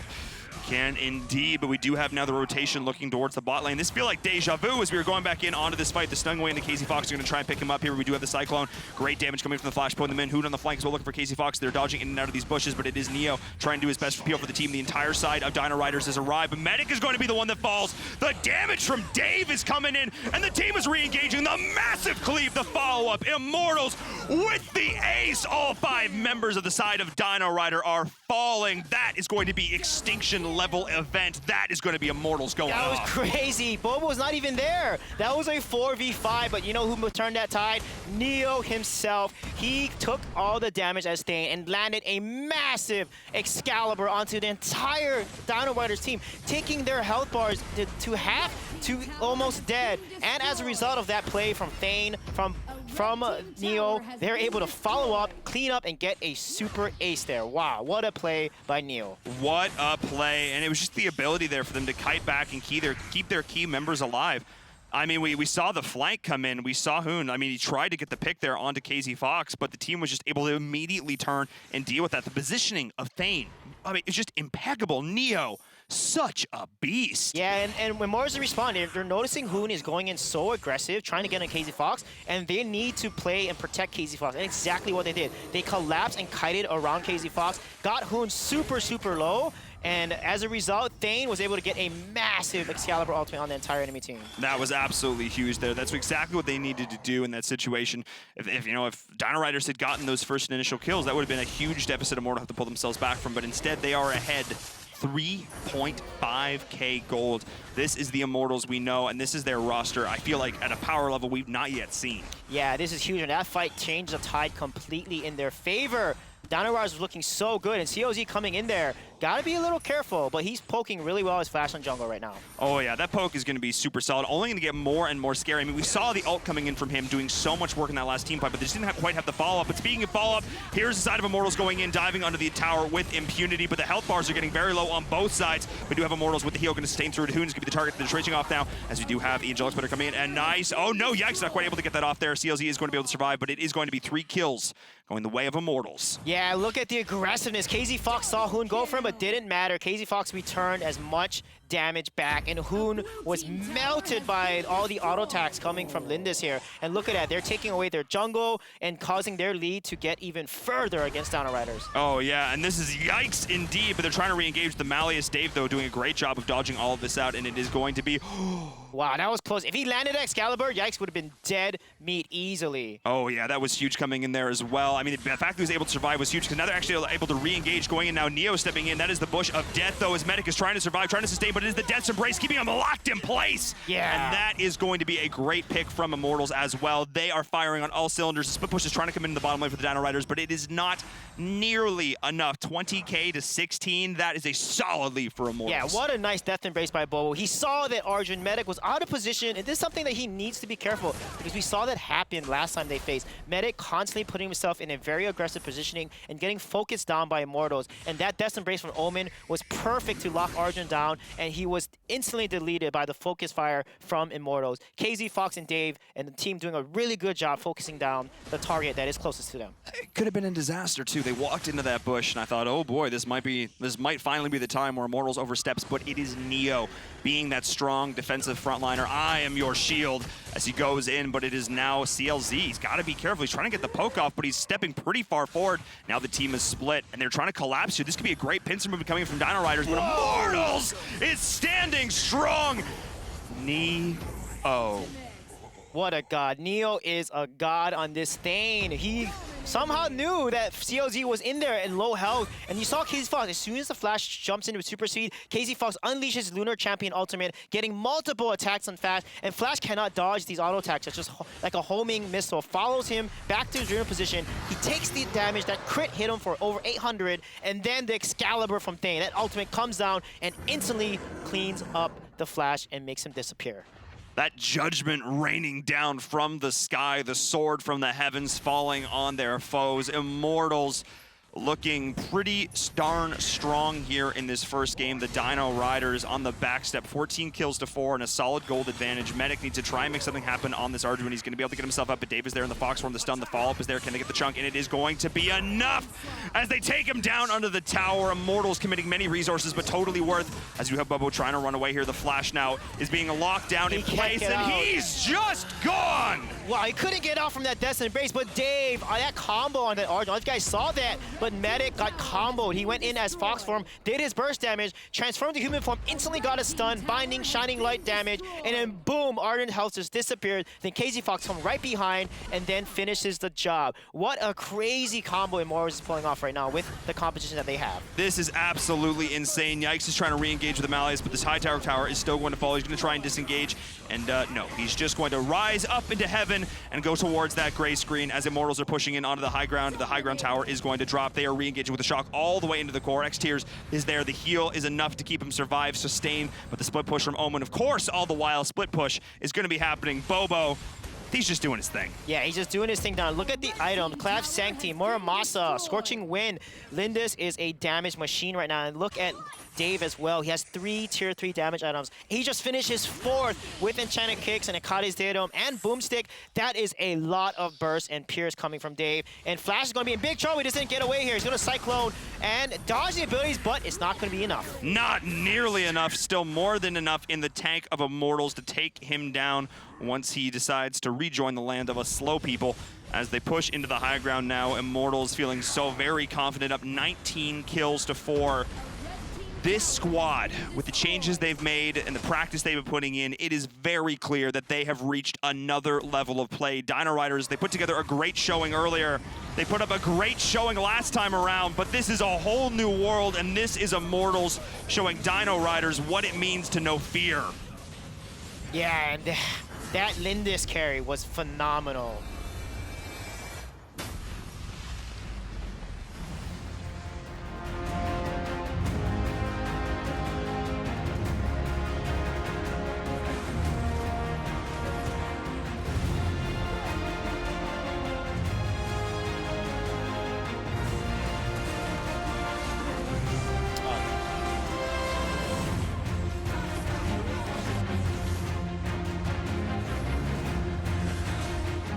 Just like that, Immortals walk away with a Game 1 victory for our second semifinal of the day. Welcome back to the desk, gentlemen. Inviram, I will give you the credit. I'm happy to have you back. That was a fantastic game, and I never left. Yeah, he did never leave. No. I can't handle this. But that was an amazing game. It was. I mean, Dino Riders really showed up though early. They were getting some kills. They got the first blood. They had signs of life with this double mage composition, this flash jungle. However, Immortals though just turned it around. And Dave with this Liliana and Neil, honestly, you can't underestimate how much this man did his Thane plays. This Excalibur ultimate was game-changing every single time. I think he whiffed one. Yeah, he only whiffed one. One, but every other one resulted in multiple fatalities. That man was absolutely insane. I saw the Thane, I was like, okay, Thane's good. He's not, like, exceptional or anything. I was just like, oh, no, that's how you play that hero right there. Ah, I see. I've seen the light, the shine. It wasn't Liliana, though. It was Neo pulling off that Thane. Really impressive play from him. Again, the MVP status, on paper there, it goes, to the Liliana, but really that Thane was doing so much work, just constantly being the barrier for his team, and then just setting up big plays. Again, we find ourselves in a situation where Immortals and Dino Riders will be playing themselves in round number 1 of the E3 regional finals that we're going to have next month. Now, using this series as not only prep, research, and data to download, what are we going to have to see from Dino Riders if they want a chance to come back? Or what are they going to have to do to change things up at the regional finals later next month? Yeah, I think they need to work on their team fighting. Medic tends to get caught out of position. Hoon is just way over aggressive. I know he's on 2-lane. He's confident on that 2-lane, but he puts himself in really tough spots. Early game, he did well and played aggressively, but late game, the team was able to focus them so easily. So I feel like positioning needs to be a little better, and Immortals needs to keep up what they're doing. I mean, the synergy, the team fighting, that's something I called out last week. their teamwork was so much better this time. And that teamwork has led them to more powerful team fights throughout every stage of the game. We're going to take a look here at the Immortals Ace, where everything fell in their favor. Keep in mind, this is a 4v5 because Zenio is going to come across the map, but look at the damage that's being done, how they're kiting. You can watch Hoon. Hoon is going to try to get on KZ Fox here. COC comes in, gets a Cyclone, lands the Cyclone actually, gets the pull onto X tiers, and then Hoon comes from the back line. Zenio comes into the fight, and this is where it changes. It looks pretty bad for Immortals. It's 5 versus 4, but look at what Neo does here. The Excalibur comes out, and boom, he lands a massive 5-man hit and just gets the health bar so low. He doesn't even die. It's amazing how well they're juggling arrow and getting and coming right back in the fight here. X tiers, he's low on health, but he's just going right in. Shojin tries to come in to salvage a lost fight, and then Hoon stands around and gives that ace over, which is devastating for Dino Riders. Ouch. Yeah. Ouch. That, you can just see the health bars just get halved the second that ult dropped. That was absolutely impressive there. Hoon on the flank tried to find the pick. They just weren't able to do it. And at that point, they've overstepped, they grouped, they clustered. And against the Liliana, against the Thane, don't do that. That was just really, really solid play. And that was a 4v5 situation. If there was a moment there where Dino Riders could have got back in this game, it would have been right there. They needed to get a couple kills, reset, take a dragon, take an objective, take some towers. But instead, it was Immortals nail in the coffin. That was the push down the hill of the snowball, and they never looked back from there. Well, they're going to have an opportunity for a game 2 as Dino Riders find themselves on the blue side, Immortals on the red, Teamy being the first band away. Yeah, Teamy is a nice band. We saw how strong Teamy has been in the meta. Liliana being taken off the board because we saw Dave's Liliana is scary. I mean, the skill shotting and the ability combos he's pulling off Liliana is just a joy to watch. Now with Teamy and Liliana being banned, we could see Superman potentially getting taken off. Flash is actually going to be taken away here, and they're kind of target banning away some key mages that we saw were picked in the last game. I think this is a really smart decision. I mean, just denying the playmaking potential. Any hero that Immortals can use to set up some ridiculousness, you want to get off the table. And it's just Mage Wars right now, as Tulin is also going the way of his counterparts in Liliana and the Flash. So we'll see who's going to be left standing. L'Oreal and Preda are going to be, I guess, sort of the last two in the sort of the higher echelon here, that S tier in terms of mages. But Omen being denied, yeah, don't give that to Bobo. Yeah, Omen taken off. Superman going to be taken off here as well. That means Alice is going to be open for Medic, so they could potentially pick it up. And wow, they're going to go ahead and take away Preda. Oh no, actually they're going to take away Superman. And that leaves Raz open. We saw Hoon play a really solid Raz. Preda's open as well. Jinnar, we saw Morris play Jinnar as well. So there's still a few mage picks that they can pick here. Yeah, L'Oreal might also be an option here, as we do see the Zenio coming in for Dino Riders. Played quite well in that last game. The Malices were on point, the ults were on point, the save, but Max, EU didn't touch him. EU said, nah, we don't think he's good anymore, didn't pick her ban, but NA still seems to think that this guy is worth the grab here. So can Immortals prove and show EU why NA still values this hero? Yeah, and Ryoma, such a solid pick. We saw him being banned. Instead of going for Max, they're going to go for Wonder Woman and Ryoma. This gives two really solid side laners, and Dino Riders can now choose the Max, but instead they're going to go with the Malik and the Alice here. This is a composition that they are really comfortable with running all the time, is that Malik, that Zenio, that Alice composition. I would love for Thane to be picked up again, because Thane is going to be really good. Thane counters the Malik so hard, so Thane will be really solid into this composition. And Violet being picked up here by Immortals, and a Chognar. Oh, a Chognar instead of a Thane. Okay. I actually don't mind that. I mean, the Chaos Protection is get pretty decent value, because if Medic's able to drop the Hissy Fit and then Chosen follows up with the like, especially if once Medic has Frosties, like, if he can hit 2 or 3 people on that and then Chosen exactly follows up with the Shock, like, the amount of damage and setup that from that is going to be absolutely insane. Natalia being hovered as well as Morin here, so a lot of big AoE damage. Okay, no. Oh, wow. Yeah, that was interesting. Maybe what they want to play a stun combo and try to get Natalia to then just Kamehameha and use her ultimate to delete enemies, which she can. Thane being played here. Wow, this is going to be a mid Chognar with a Thane support. So far, I do like this draft. It gives Violet a lot of protection, and also they can just dive onto the Slims, because Thane is such a good tank. He can absorb all that Slim Spears and do a lot of work to engage onto the Alice here. I think it's interesting to see, again, once, you know, we've got the Alice with the Slims. Once again, we've seen ALG perfect that combo, and now we're going to see Dino Riders pull it out and try and make it their own here. We know it is an effective pairing, but of course you need to hit your skill shots. And against a team like Immortals, their dodges, jukes, and jives have been on point so far. So let's see if they can shut down the aggression. Yeah, of the key is Dino going to be Riders counted throwing on Chognar versus Alice, because Chognar is the counter to Alice. When she drops the Hissy Fit ultimate, it silences the team, but Chognar has Chaos Protection. That circle removes and cleanses off all the type of CCs that are any negative effects on your team. So really nice Chognar pick there. And along with Thane, they can protect Violet pretty well. Well, with that, game number 2 has been decided. As we get later in the broadcast, the further down the pit of disaster my voice goes, but that doesn't mean that the competition falls off. And we want to know about what you think about that competition indeed. Head over to Twitter, use the hashtag Valor Series, let us know your predictions, as well as what you have thought over the course of the Valor Series here in our inaugural season. Game number 2 of our second semifinal is about to begin. It is Dino Riders versus the Immortals. Sui J. Paul, it's your call. It is indeed. Go take a break. Take a sip of tea, dear sir. Give that voice a rest. We'll take it from here as we get into our second game in our second semifinal. Immortals going to look to close this out in a clean 2-0, and Dino Riders going to look to try and put a point on the board here and do a replay of the last time around. Yeah, and then Dave is on this Chognar. Really excited to see how this is going to work on. Look at the invade there, and then the counter invade we see coming from Dino Riders up in the top, and Bobo is going to wait there and try to steal that minion away. And looks like he's not be able to. He actually kited the Michael to start things off, which actually slowed this down drastically. He's going to look to try and snipe this with a Welling Blade as best he can. Positioning from Chosen Crew is enough to force him back. We do have the rotation going in here as well. Dave might try and set something up. The Sunshine's there, but Medic needs to be careful. They're going to look to go in on this. Medic needs to be cautious. The Thane, the stun, the knock-up.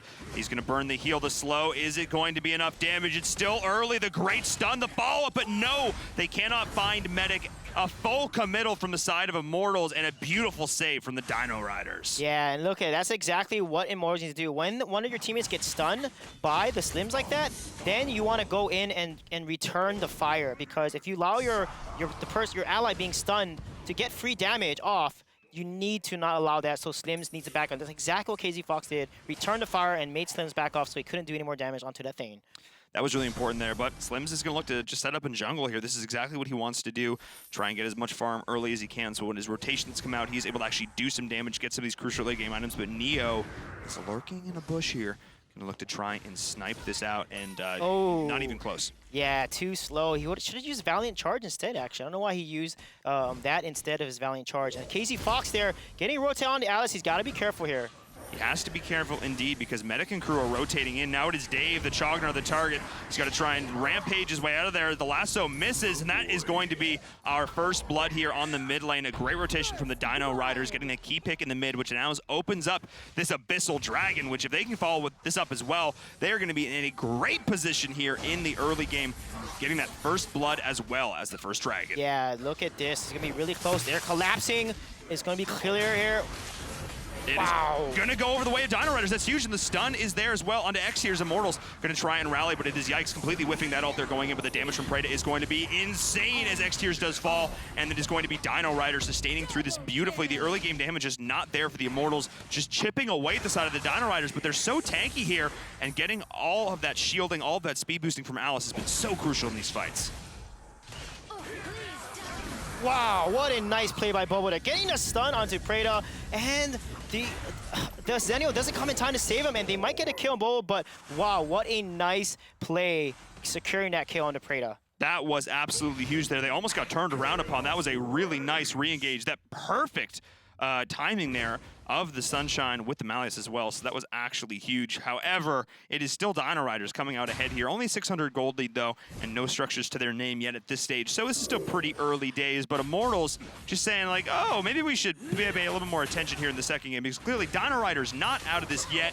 However, cast or curse, the second I say that, Immortals gets a kill. Yeah, what a nice rotation there. Catching Sojourn off guard, playing a little too aggressive in that side lane, getting ganked, and as a result, it's going to open up that map for Immortals to put more pressure. And instead of trying to push that tower, they're going to go ahead and rotate, because Violet needs to catch up on farm. She's at 1.8k compared to Slim's 2.2k. So it's going to be a battle of which ADC is going to get more farm, because that's where the damage potential is going to come out. Oh, yeah, and you've got to look at that for Immortals. They've got sort of this double support kind of lineup here. The Mage Chognar on the mid, and so they're going to be lacking a little bit in damage sort of in comparison to what Dino Riders is rocking here. However, we do have the You have the Slims coming in, missing some of these initial skill shots here, and that's one thing. You look at the difference sort of ALG here, and I may have, again, spoken too soon as he clutches that one as the shot goes in as well, and X-Tiers is going to potentially fall, but a beautiful bracelet submission. We do have the Zinnia ultimate coming in here as well, trying to deny a lot of discretion. The collapse is coming in from the side of Immortals as Medic is backing up, the heals being popped. They're trying to sustain through this, but it is Dave as well. The Chaos Protection getting so much value, they're trying to reset, and there's the Sun going in as well. Chognar getting great value, but the Braid on the side, look at the damage coming to place. They're not quite able to secure the kill, as now Neo popping his heals in forward retreat, but that is finally going to be the kill, and the follow-up stun there on the Casey Fox. They do not want to let me breathe.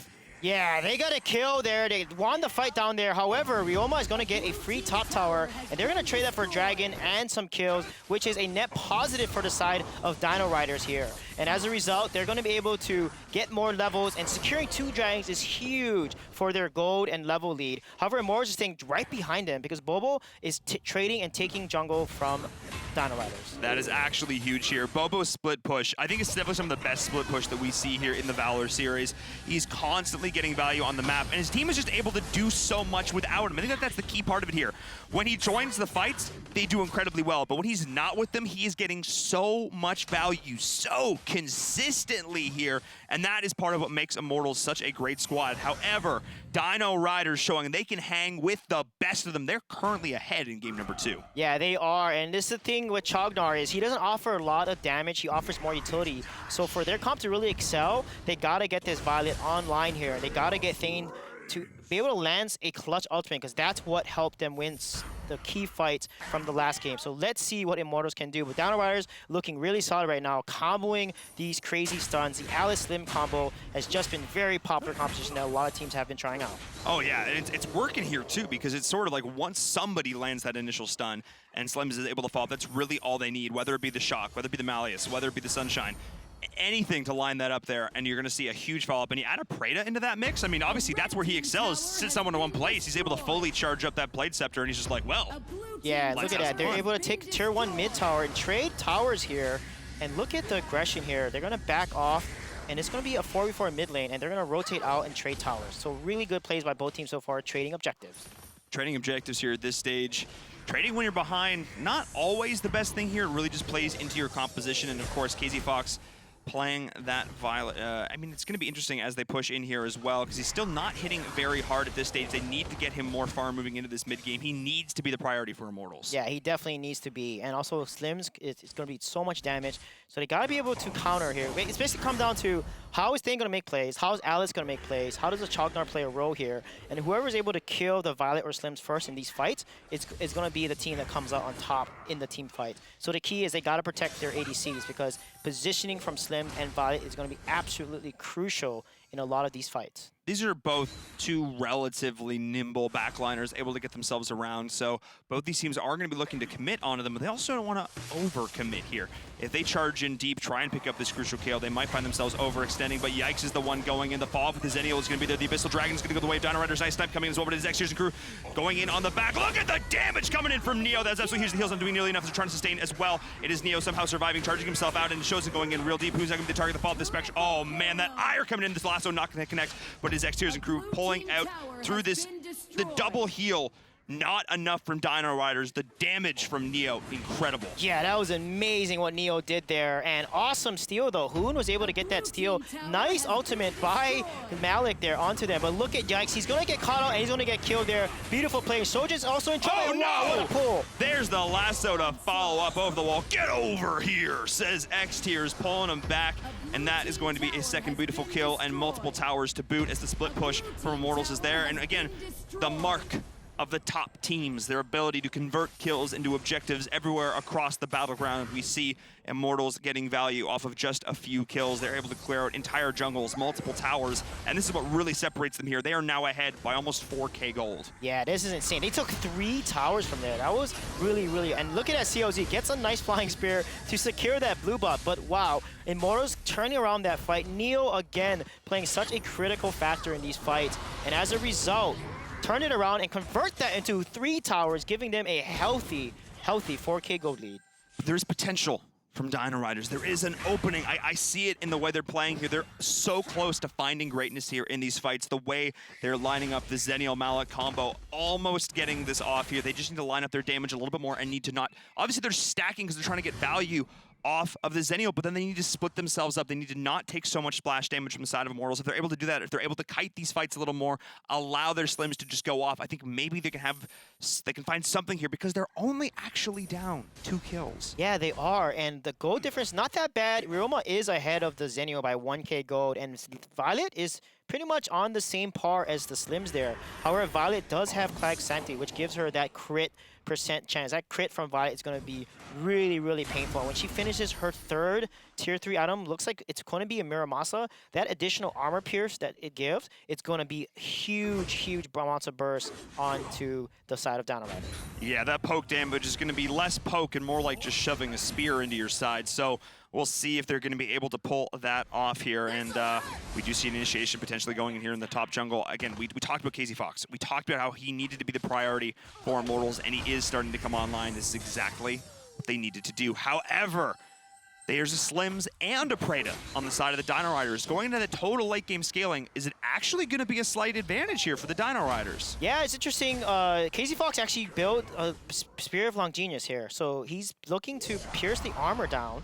And they need to focus whoever Violet is focusing down. That's the key to winning these fights. Get them low and then Neo can fight. But Darkslayer is being sneaked here, and they have no idea it's happening. They don't, because they're seeing this front line here, this impenetrable wall that is the Chognar, that is this Thane, and all the while X-Tiers is pushing this down with the help of KZ Fox here. So they're now going to try and go in and snipe this, but it's too little, too late. Yikes, indeed, as he is going to fall here. The life's still not nearly enough. The cleave not going to be able to net him any kills, and the mid lane tower going to drop as well because Bobo doing Bobo things and going off here. He's going to pay for it with his life, but his team, the damage has been done. He missed that William. If he landed William Bait, Hoon would have been dead, but Alice came in with the Sunshine to get him out of trouble. And look at this, Darklayer's up. Violet's going to do a ton of burst damage here against Dino Rider, so they got to be careful. They need to be careful indeed, as we do have the split push madness going on right now over the wall. That spear barely missing, but the minion wave is not going to be here on the Dragon side. So this is forcing Immortals to back up here, reset a little bit. They got a ton of value with this Darkslayer buff. They got 2 high ground towers for that.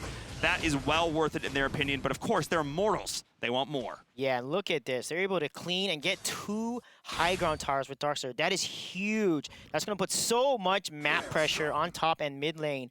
And they got to be careful now because with 2 high ground towers down, you can easily take that 3rd high ground tower and dive on enemy team. And one bad fight is going to be GG for Dino Rider. So execution is going to be everything in the next team fight. Execution is going to be key. There's a lot of open doors, a lot of open win conditions here as we see the lane being pushed in for the side of Immortals. Dino Riders now is in full retreat, getting shoved around in the mid lane as Neo is going off. The spear is going in. Beautiful chaos protection from Dave to get him out of there as they're charging around because the split push is so real. They're getting value across the board here. Shows is going to be the target. X-Tier stepping up. Casey Fox is going to try and roll himself out, but you do have the shock going in the stun. The ball is there. Casey Fox is going to be the target. The Preda as well, trying to get the damage from the side. Nice dodge though, but it is going to be hitting, connecting there onto Casey Fox. But all the while, we have the damage going in from Bobo and Neo as well, chasing back the backline. The supports, Shows and Medic are in full retreat as we have Immortals looking so strong here, sustaining up through this the entire time. All 3 high ground towers are going down, and X-Tiers being such a beast as the minions are pushing in onto the core.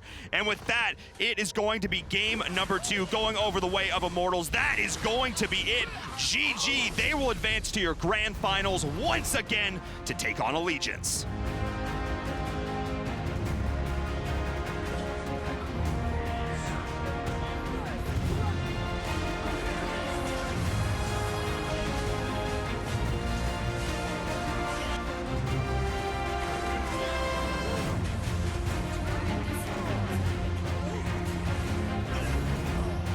It took 2 quick, swift games, and Immortals walk away with a victory yet again. Hello and welcome back to the desk. My name is Jump. You just heard Suijay and Inverum call that last match. Now, we can talk about Allegiance all day long. We could talk about that team till we're blue in the face. Immortals, since making these roster changes, are looking better and better each and every week. Yeah, the team has really come together. Their team fight prowess. Neo making such a huge difference with these team plays. I mean, that last fight, him and Dave distracted the top lane and mid lane, and as a result, was able to then allow KZ Fox to take the bottom tower freely without any contestment. So the way that they're planning, the way that they're executing and distracting enemy opponents while getting key objectives has been great. And all the while they're doing this, Bobo As just doing Bobo, hashtag Bobo things, because he just is a split push monster. Every single time his team is taking fights, you then look and realize, wait, that was a 4v5. What was Bobo? Oh, Bobo was taking half the map. Oh, I see. And every single time, consistently, they're doing this because they're just able to get value because they're so confident in their team fighting, and it works for them. Sometimes, yeah, they get a little bit punished, but they always find value. Every single time they lose something, they trade. It has been a very solid effort, and it's great to watch when you see teams make these adjustments. You expect them to struggle as they try to develop synergy and become more comfortable with each other, but Allegiance have done their best to not skip a beat. And you want to talk about not skipping beats? Let's talk about that MVP. It's one of those new members themselves. Neo is going to walk away with it, but before that, of course, we want to kick ourselves to a quick little replay. Let's talk about this fight because this one was pretty crazy. Yeah, Malik comes in, Zenio comes in as well, but look at the key. The Chaos Protection comes up, but watch the damage coming down. They're able to focus down CLZ. Look at his health bar coming completely down. Thane's ultimate again, making such a big difference. And then Bobo rotating down. This was an uneven fight, but somehow Immortal still comes in. Look at the heal. The heal from Neo was so well timed. The double heal was perfectly timed. They kind of stuttered it and scattered it and saved their lives and get these kills. And from this trade, they got 3 towers. It was devastating for Downrise to lose that fight, and the game changer was Neo again. And honestly, they played really well, was really close to get MVP as well, but Neo always coming in and making a huge difference in terms of what he's contributing on a lot of these fights. Oh, yeah. I mean, again, any single member on that team there could have potentially been an MVP, but really it was just Neo's consistency and his ability to deal damage and unsuspecting damage as that support, just turning it back around, reversing these fights. And again, both teams would double heal there. You could see all the heals just going off left, right, and center, but in the end, it wasn't enough, and Immortals took it. They were again able to take those key towers, all off the back of a couple really nice, small, solid plays. And that's the kind of play they're going to need to be making because, of course, they're going up against Allegiance. They are indeed. And while I am losing my voice, I am almost also losing my mind. And so our games have come to a conclusion for our semifinal bracket. Allegiance, as we saw earlier, walks away with a 2-0 victory. Immortals with the 2-0 victory. Back in relegation, Upsla and 0-9 find themselves with an added level of points coming into the end here for Week 6 of the Valor Series. Now, with the finals coming up very shortly, I have to ask you, gentlemen, what do we expect for Immortals versus Allegiance? Oh, with how Immortals has been playing, this is going to be a much closer match. Allegiance was just so dominant. They only lost to Immortals in Week 1, but with how things are going and the momentum from both teams, it's going to be a much, much closer game than we anticipate. Yeah, I think this is definitely going to be the most competitive matches we've seen since Weeks 1 and 2. I would definitely agree. I feel like this is the best version of Immortals that we've seen, but I also feel like Allegiance has gotten better. The question is going to be which one has gotten better. Allegiance has stayed the same. They've got the same roster practicing, whereas Immortals has said, we've got some things that aren't working. Let's fix them, and they've made those changes, made those fixes, and are starting to look better. The question is has the new roster for Immortals had enough time to sort of, ferment and create a beautiful, never mind that now just. Yeah. Anyway, are they going to be better? Are you trying to paint a picture? Are you trying to paint a beautiful and magnificent picture? Or are you trying to remember a picture that you saw last week? Well, if you're in that same state of mind, trying to figure out what happened last week, and you're trying to jog your memory, thankfully, we have YouTube for your disposal. YouTube.com/Valor Series, where you can get match highlights, you can get the full VODs, as well as reliving all of the shenanigans that we have had thus far on the show. The grand finals of Week 6 are coming up next. Do not go anywhere. Don't touch that browser. The Valor Series will return after this. Advanced gameplay. As Butterfly deals most of her damage through abilities, items like Mr. Stabby, which help with normal attacks, won't be too useful for her. She will most likely be focused in every team fight. She'll need to go tanky to survive the initial onslaught by the enemy. As her abilities scale damage well even without items, for example, she can deal 4,000 points of damage at level 15 with all 3 of her abilities. We recommend Null Cleaver as her first item when jungling to help her become more tanky. Her second item should be Gilded Greaves to help deal with control, but if the enemy team has weak control, then get Sonic Boots instead. Butterfly's main item is Fenrir's Tooth, since it deals extra damage to heroes who are running low, thus synergizing well with her passive. Since it's an expensive item, it usually fills the 4th or 5th item slot. Here are 2 different item builds you could try. The first item build is a pure damage setup. For this, first get a damage item. Then, for the 3rd item, get Rank Breaker for mobility and cooldown reduction. The 4th item should be Fenrir's Tooth, while the 5th item should be an item that reduces the effectiveness of the enemy tank's defense. The last item should be a survival item like Ancestral Glory. If you need even more damage, then replace it with Death Sickle. This build allows her to easily destroy squishy heroes and tanks, and is especially good when your team already has the advantage, as she can still be focused down easily with this build. The second item build is a Tank Assassin hybrid setup.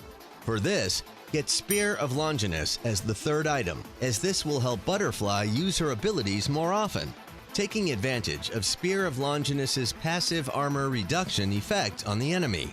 Get Crimson Banner as the 4th item, as it works extremely well with Butterfly's passive, allowing her to heal even more after a kill or an assist. For the 5th item, get Fenrir's Tooth, followed by Ancestral Glory as the last item. As always, understanding the situation and the enemy will help guide the direction of your item build. Here are some things to know that could help you get even more kills with her. 1. Butterfly's 4th normal attack will enable her to dash forward a small distance. 2. After getting a kill, use the newly refreshed Backstab on a minion or jungle creep to escape. 3. Using Backstab properly is extremely important. There are 2 ways to target using Backstab. The first way is simply dragging it over the enemy you want to target. The second way involves selecting Target Locking Mode, allowing you to tap the target's avatar to set a target for Backstab. Doing this ensures that Butterfly won't mistakenly target a tank with her ultimate. Also, take note that you can also drag Frostbite to hit the target with a slow. 4. If the enemy you want to gank is outside of Backstab's range, then try using it on an enemy near your target and then continue to get the kill. If Butterfly is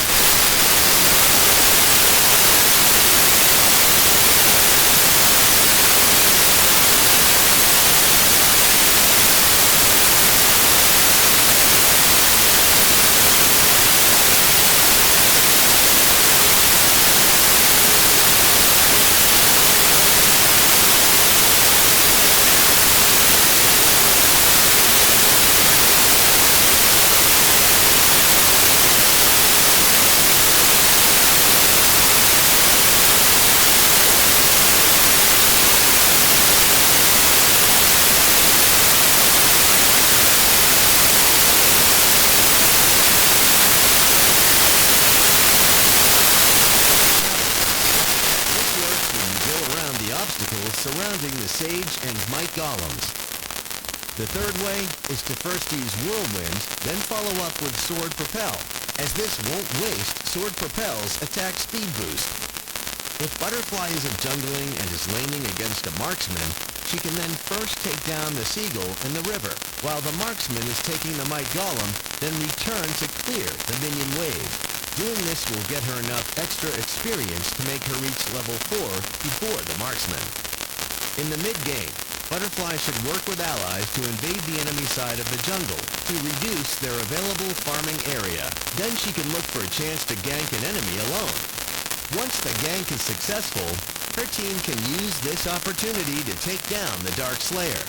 Since many marksmen go for the Might Golem once it's refreshed, Butterfly can hide in the brush around it and gank once the marksman gets too close. Knowing when to engage, as well as farming effectively, are both extremely important in the mid and late stages of the game. Even right after a gank, find an opportunity to farm. Also, Butterfly should always focus on squishy heroes. Never ever target their tank first unless the tank is already running low and a kill is nearly guaranteed. Thanks for watching. See you next time in Arena of Valor's Road to Mastery.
Jackson once said, if you have an opportunity to use your voice, you should use it. Welcome back to the desk. My name is Jump, and while I don't have a voice, I have two beautiful casters next to me, Jeff and Paul.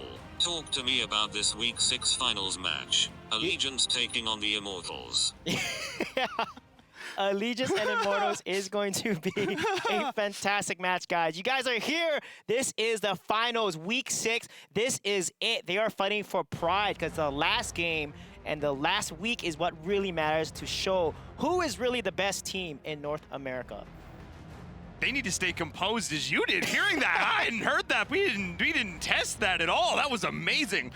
This is impressive. Honestly, this is going to be, I think, one of the best matchups we've seen yet. Either one of these teams, if they're on form, could take this. We've seen the best Immortals we've ever seen going up against ALG, also in top form. Clash of the Titans. I'm excited. This matchup is super important, as it gives both teams a chance to get some great research leading into E3 and a potential grand finals matchup. What can we expect from this series? Yeah, it is going to be a lot of early game dominance here. Both teams like to win the early game draft. Really strong competition. We know Rest is a beast on that Alice. We know Rocker loves to play that Morin. They like to get a dominant Ryoma side laner, for example, Omen, all really strong picks. And I feel like it's going to really come down to that matchup between Neo and Rest and Dave and Sleepy. That mid-map matchup is going to be the key for this match. Literally exactly what I was going to say. That's gonna clone my brain. No, I'm not. We've had enough of that today. No, that's exactly it. That mid matchup as well, I think is going to be huge. The support mid. I mean, we've seen both of them, both squads sort of really define and pioneer what it's like to truly play that sort of rotating support mid jungle. The posturing there from both sides when they choose to be aggressive is always impactful. That is going to be the matchup to watch. Let's now take a look at these two magnificent rosters. Allegiance, the front runner of the Valor Series. Jeff, who are we going to look for today? Yeah, I think the key here with Rest just being MVP today, I think that's going to be key. Neo and Rest have played so well, and I feel like a lot of Allegiance depends on Rest being able to carry and set up the initiations for his team, and also the counter initiations. So you definitely need to watch how Rest is played. If he plays well and has a great game, Allegiance does well. If he doesn't, then Allegiance struggles. MTS and Rocker as well. I mean, MTS and KO was, Rocker too, but MTS and KO was the side lanes. Got to watch for those two, how they collapse onto these engages, how they are able to follow up on the plays that Rest and crew are setting up. And Sleepy needs to just take a step back. Just play chill, take it easy, make the plays, but just take it easy.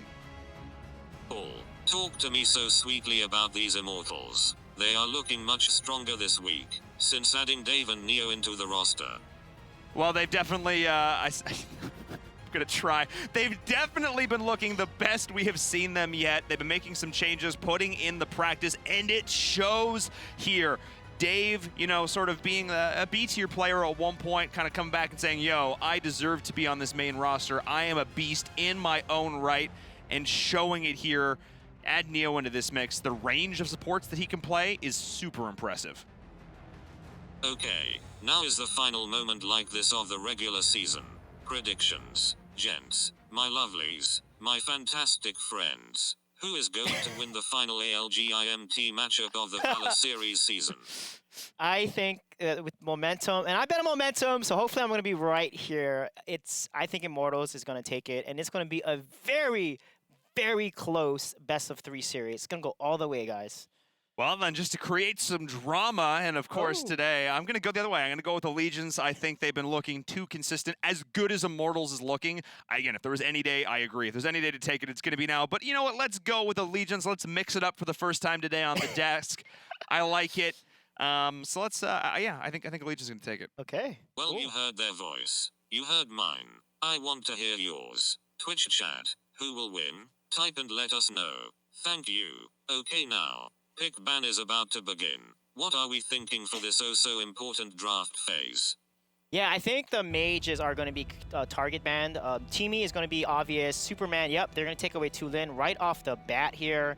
And I think Liliana as well as Flash will probably be targeted banned because these mages are just so strong. They make such a big difference. And we noticed that it's gone away from the side laners being banned and it's gone towards the mages. And Zephy's being banned is a very interesting one because that's something that Dave did play in jungle on Wednesday, but I feel like Zephy's being banned maybe works for the competition that Allegiance wants to run. I would agree. I feel like this is very indicative of the sort of composition that they're going to be trying to run here. This suggests to me that this is a lot of early game aggression, and this suggests that Allegiance is going to try and run something a little bit more late game potentially, maybe look towards traditional ADC. So see if they can pull that off here. If I'm the side of Immortals, I'm going to look to draft early aggression and build off. As you said, the momentum that they built off in that last game, we really need to go in, take it to Allegiance from the beginning, because again, Allegiance gets ahead, they do not look back. Yeah, wow, they're going to ban Lu Bu here, or they're going to ban Superman. But instead, they're going to go for Lu Bu, which is an interesting ban because you're giving Superman over to Allegiance, which I feel is very, very risky. But instead, they're going to take off that Superman. So let's see Allegiance here. Are they going to first pick that Zenio, and they're going to go straight for Zenio right off the bat? I like that here. I mean, the assigned laning that we've seen from Zenio has been so good. Every single time he makes that rotation, it is just impeccable here. We do see the Alice and the Tulin coming out now on the side potentially. Ooh. I actually prefer this here. I think the Wonder Woman's slightly more important. I mean, we know how powerful it is in the right hands, and I like the Tulin as well. Getting that mage early, getting that off the board, forcing Legions to respond. Yeah, Legions may go for their signature comp here. Alice may be picked up with Ryoma.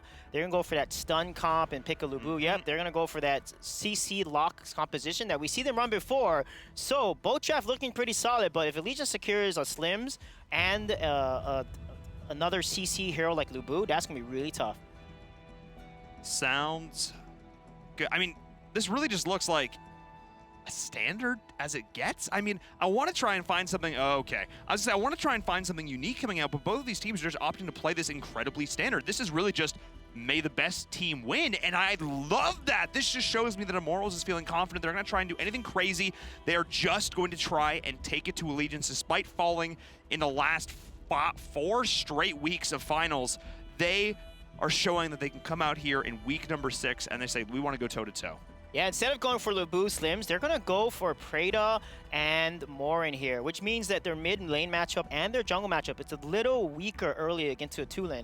So let's see if they're going to go with Thane or Omar. Actually, they're going to go ahead and pick the Lumber. I wish they went for Thane here because I feel like Thane is much better into an Alice composition, but they're going to go and opt for Lumber, who's also a very strong support. Walk us through, like, why do you prefer that Thane matchup so much here up against the Alice? Walk us through some of that thought process. Yeah, because Alice is not a good front line. They don't really have a strong front line. They have Ryoma. Alice wants to kind of stun. So if Thane kind of gets in your face, he can get onto the Preda, charge in there. Lumber has he doesn't initiate. He has to land a skill shot ultimate. But with Thane going in there, slowing them, it allows the rest of the team to follow up. And Alice can't do anything against Thane. He goes in your face, and she can't really push him off. She can just stun him, which is what you want. So that's why. It looks like this is going to be one of the most exciting regular season matches of the season. Do either of you feel that IMT can crank out a win today? I mean, clearly, Suijay's thinking that here. I mean, I think so. I definitely think they can take a game here. Whether they take the whole series, I think that remains to be seen. And Allegiance, the favorites, but it's not overwhelming in any one direction here. I mean, yeah, 73-27 here for Allegiance, but Immortals, again, if there was any week for them to take it, it's definitely this one. They have made changes. What they were doing wasn't quite working, and they corrected that, and I respect that so much for, as a squad, identifying where your weak links are and trying to shore those up. And they're the best we've seen them since week number 1, maybe better. I love it. Yeah, I agree. You heard it here, folks. This is going to be a doozy. It's the finals of the final week of the Valor Series. Allegiance, Immortals. Let's give it to the men with the voices more beautiful than a robot. Jeff, Paul, let's get it started. I disagree, Robot Jump. I think your voice is amazing. And you know what? I have to say, Suijay, I haven't been this hyped for a finals matchup in a long time here because both of these teams, we've been talking about the story of this. This is a grudge match of epic proportions to start this off. Yeah, look at this invade there. They're doing so well. Wow, they're able to push out AOG and win this invade. They're going to try to take this red golem. And an early, oh no. That's nice. Wow, Easy? KZ Fox is able to get that. What a play there. Nice invade. Getting KO so low and poking them out. Immortals already playing so aggressive so early. I mean, that's exactly what they need to do. I'm talking about this in draft. I'm like, Immortals cannot let ALG get any sort of advantage in this early game because ALG does not make crucial late game mistakes. But speaking of early game mistakes, that is Rest getting caught out, our MVP of yesteryear, and now getting picked up here, and Immortals with a very confident rotation just forcing back the jungle. I mean, they've basically not allowed Rocker to do anything so far in this game. His jungle has been their jungle. Yeah, and CLZ, I mean, not CLZ, but you see Omen on top there. Bobo was able to push out MTS and try to trade jungle. They were not able to try and look at the damage there onto Sleepy. Wow, super aggressive plays by Dave and Neo so far.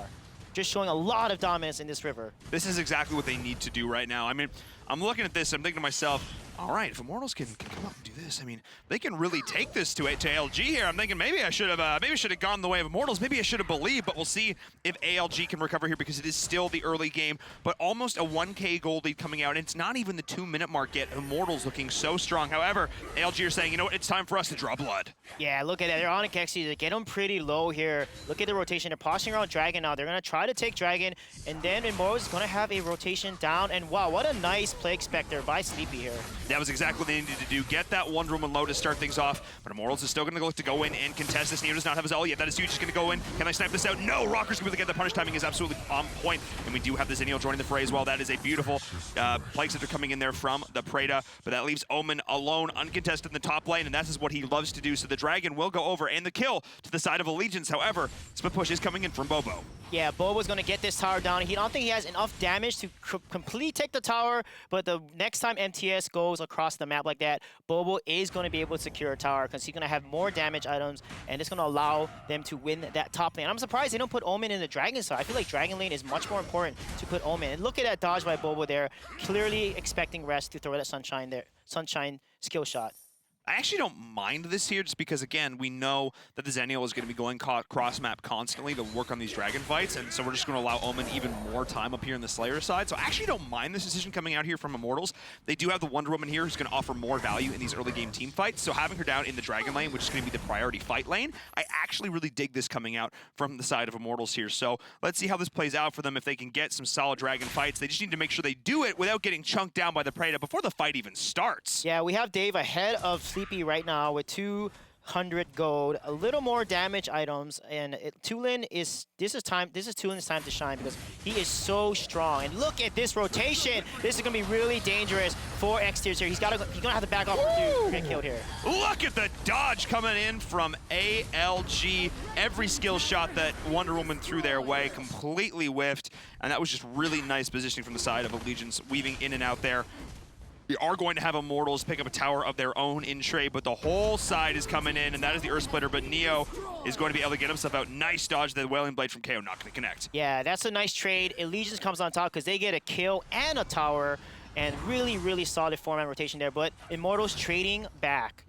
But here we have the full rotation coming in from the side of Immortals. Rest needs to be careful. He's getting caught out. The ult is going in there, but Zennial has arrived across the map. And look at the split, the damage. KO on the flank. The Preda lining them all up and knocking them down. That is Immortals biting off a little bit more than they can shoot. That was a beautiful Death's Embrace onto the Alice, but the Zennial being able to come in the Angelic Splendor, the saving grace. That is that cross-map global ultimate getting so much value. Yeah, Wonder Woman did not have her ultimate on. That global ultimate came just in time, and Preda doing so well, doing so much AoE damage. And I felt like Immortals should have focused KO there. KO was out of position. He got chunked by KZ Fox. So if they focus down, oh no, KZ Fox is going to fall to MTS there, and that's a really bad play again. And it's going to put AOG again in another big lead here. 2,000 gold now. Yeah, this is huge, and Immortals has the right idea. It just seems like Allegiance is slightly in better position here. There's really nothing else too crazy going on here. It's just that ALG's slightly in a better posture when it comes to these fights, and they're able to sort of force Immortals back into a different position so that this Preda damage is able to line up, and you add in things, well, like the Hissy Fit, just getting even more value here as the whole side of ALG has found this rotation, pushing down this top tower of Immortals. Yeah, and look at this invade. They're able to get this red buff, and Immortals is not going to be able to respond, and the Lumber ultimate is used without any kind of follow-up. And I feel like Neo needs to save that for the right moments, because that can change a team fight around completely. And right now, they are not being able to use their abilities to turn these fights around. AOG is just much better at team fighting, and they're showing their power. Yeah, they're showing it here. But again, you know, ALG, they've been together as a squad for quite a long time here, and we are seeing Immortals with a slight, you know, variant of this roster. They're still getting used to playing with each other, and I think we're seeing some of these jitters here in this finals matchup. But again, Immortals only continuing to get stronger here, and we'll see how they progress as this game goes on, because of course we see teams sort of feel each other out, get the read, get the download as this progresses. So I expect Immortals are going to recover slightly in these team fights. Yeah, and again, another, wow, look at the damage on KZ Fox. He's gonna fall, and the tower goes down. This is really unfortunate. Allegiance just continuing to snowball so hard. As a result, they're able to rotate jungle again, and this is not looking good for Immortals. I swear Rocker's thumb, this has got to be like the fastest thing ever. I mean, his thumb is the Flash right now. It's got the speed force in its veins because his auto-attacking is just insane. His ability to just weave his way in and out of these fights, constantly doing damage, and you put him on something he's comfortable with like that Morn, and it's so impressive to watch. The Hissy Fit goes in, the follow-up, the damage, the Morn is there, and that is a play acceptor. Oh no! Look at the way they're lining this up. ALG is pushing Immortals in full retreat. The double kill. KO is going to drop. David will try and recover this, but Boba's here on the flank. They're pushing in, they're finding it Sleepy, but here's the Zennial as well. And the turn, the counter initiation coming in. Now Rocker chasing Dave on the Highland. The Malleus is there, and look at the damage from Dave. Sleepy and crew are doing so much work. Rest to follow up, and MTS.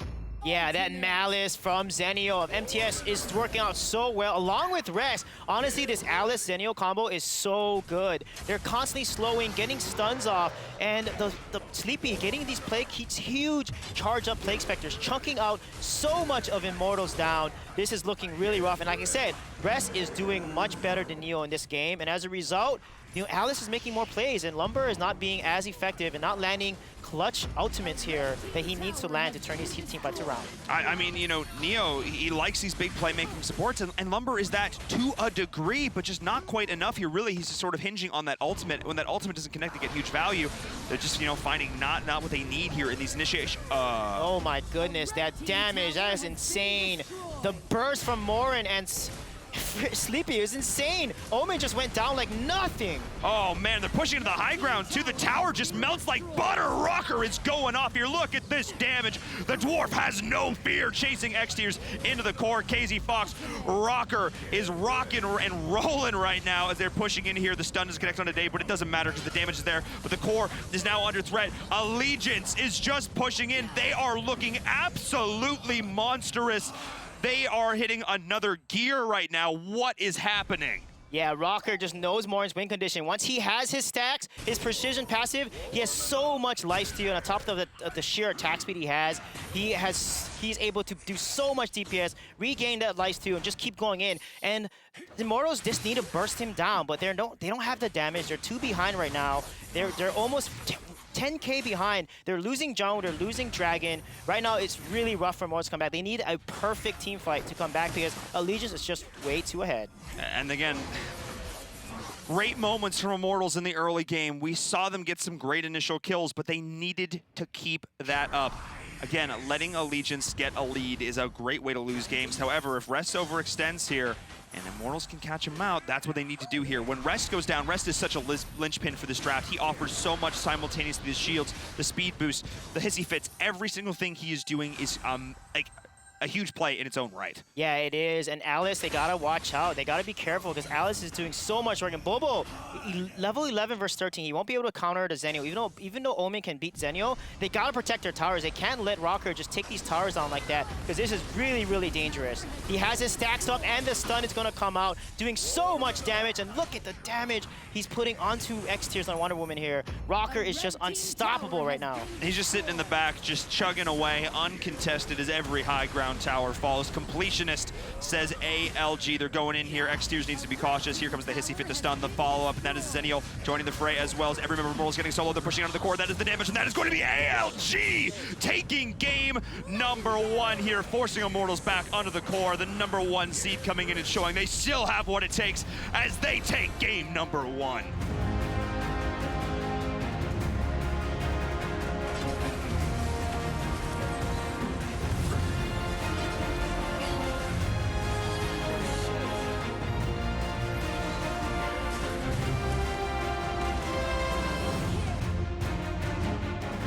In the words of Rihanna, shine bright like a diamond, shine bright like a diamond.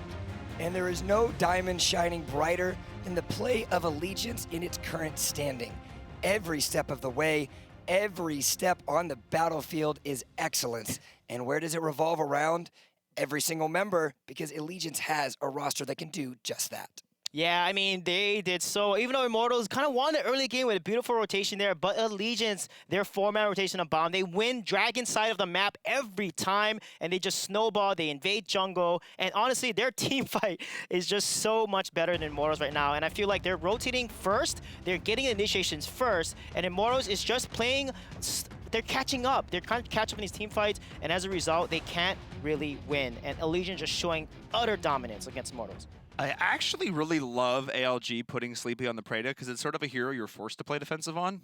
You can't do crazy stuff on Preda. You just sort of sit back and throw out your abilities. You just exist. You just and exist. Everyone they make a decision.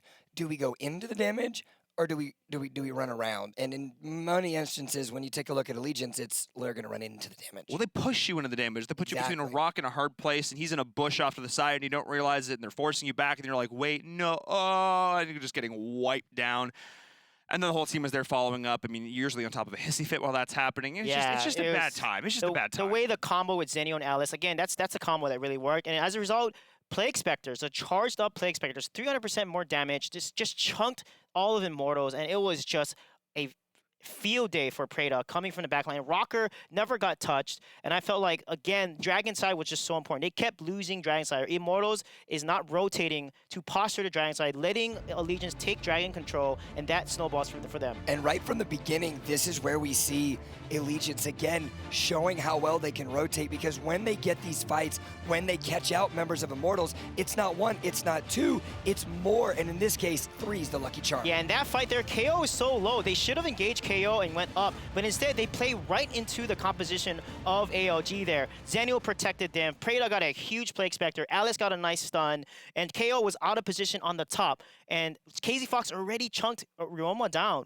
So for some reason, Immortals tried to over-aggress onto Rocker and Sleepy and just basically lost that fight completely with a really bad engage. Yeah, the Zenio came in, was able to get that save. I mean, Alice was caught out in a beautiful Death's Embrace. I mean, that was the target. They identified it, they found it, but able to get that save, that was the key factor there, and Allegiance able to propel them forward. It was massive. So now this is an opportunity where Immortals, while they might not want to show entire hands and strategies for the regional finals, have an opportunity to maybe sneak one out and away from Allegiance and form a game number 3. Suijay, with them on the blue side now, is there any possibility of making that happen?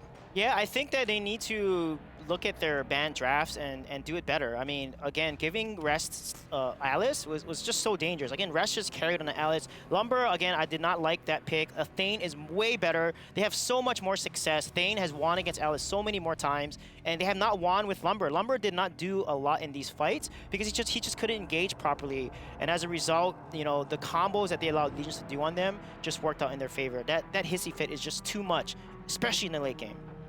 He's so good on it, but people just keep giving it to him. I don't understand why. At some point, you just got to put this away, and now Allegiance is throwing away Scud Pans. All right, we're getting to that stage of the game here, folks. Yeah, they're super confident. They're saying that, hey, you can get Immortals anything you want, and we'll still beat them. And that's really how it works right now. Allegiance is just too dominant. I mean, I think it comes down to this. You said this, the team fights.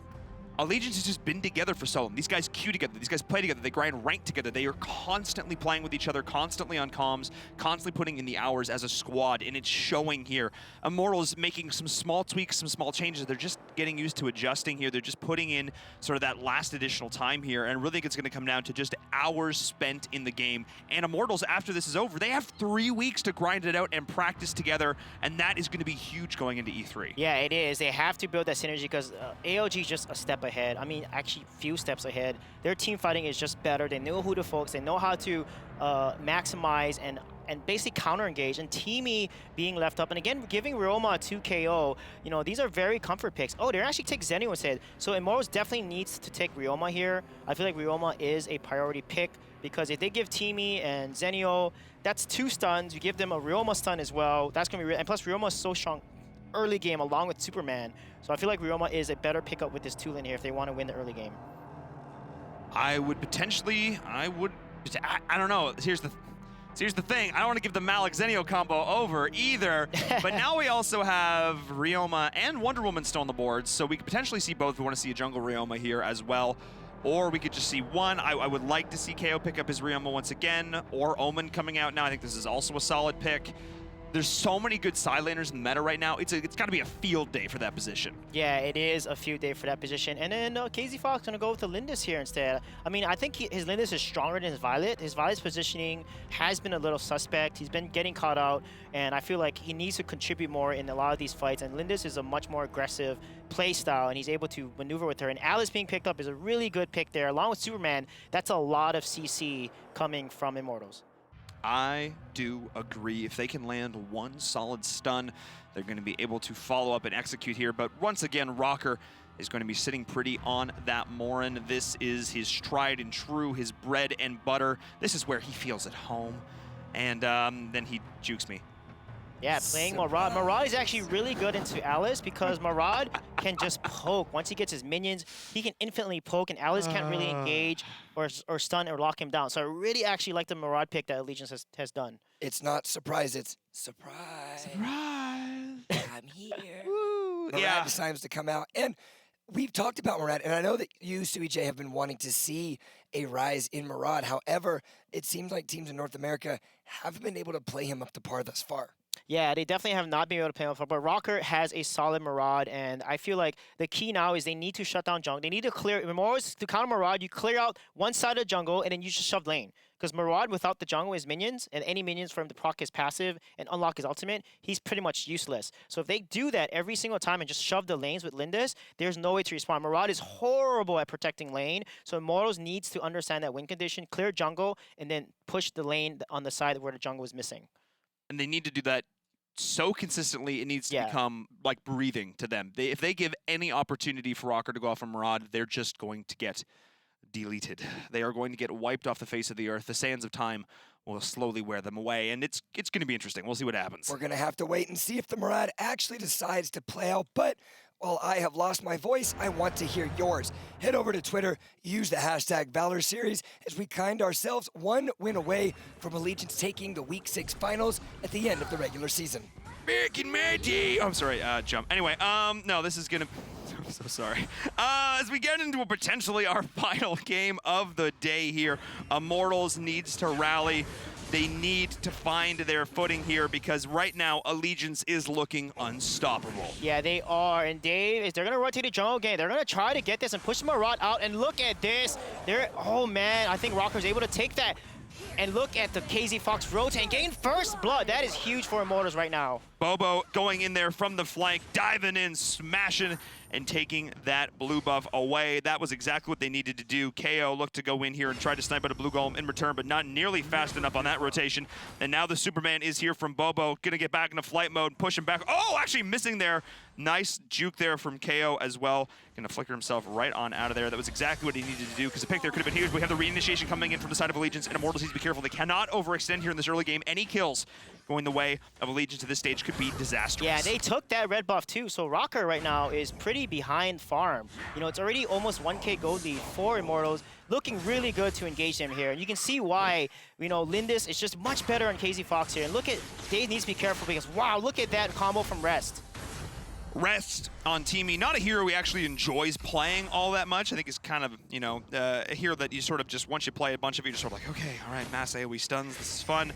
But he is going to be using it beautifully here. The Pooty Poot's going in onto Bobo, can be able to get himself out of there, though that flight mode from Superman, always so scary here.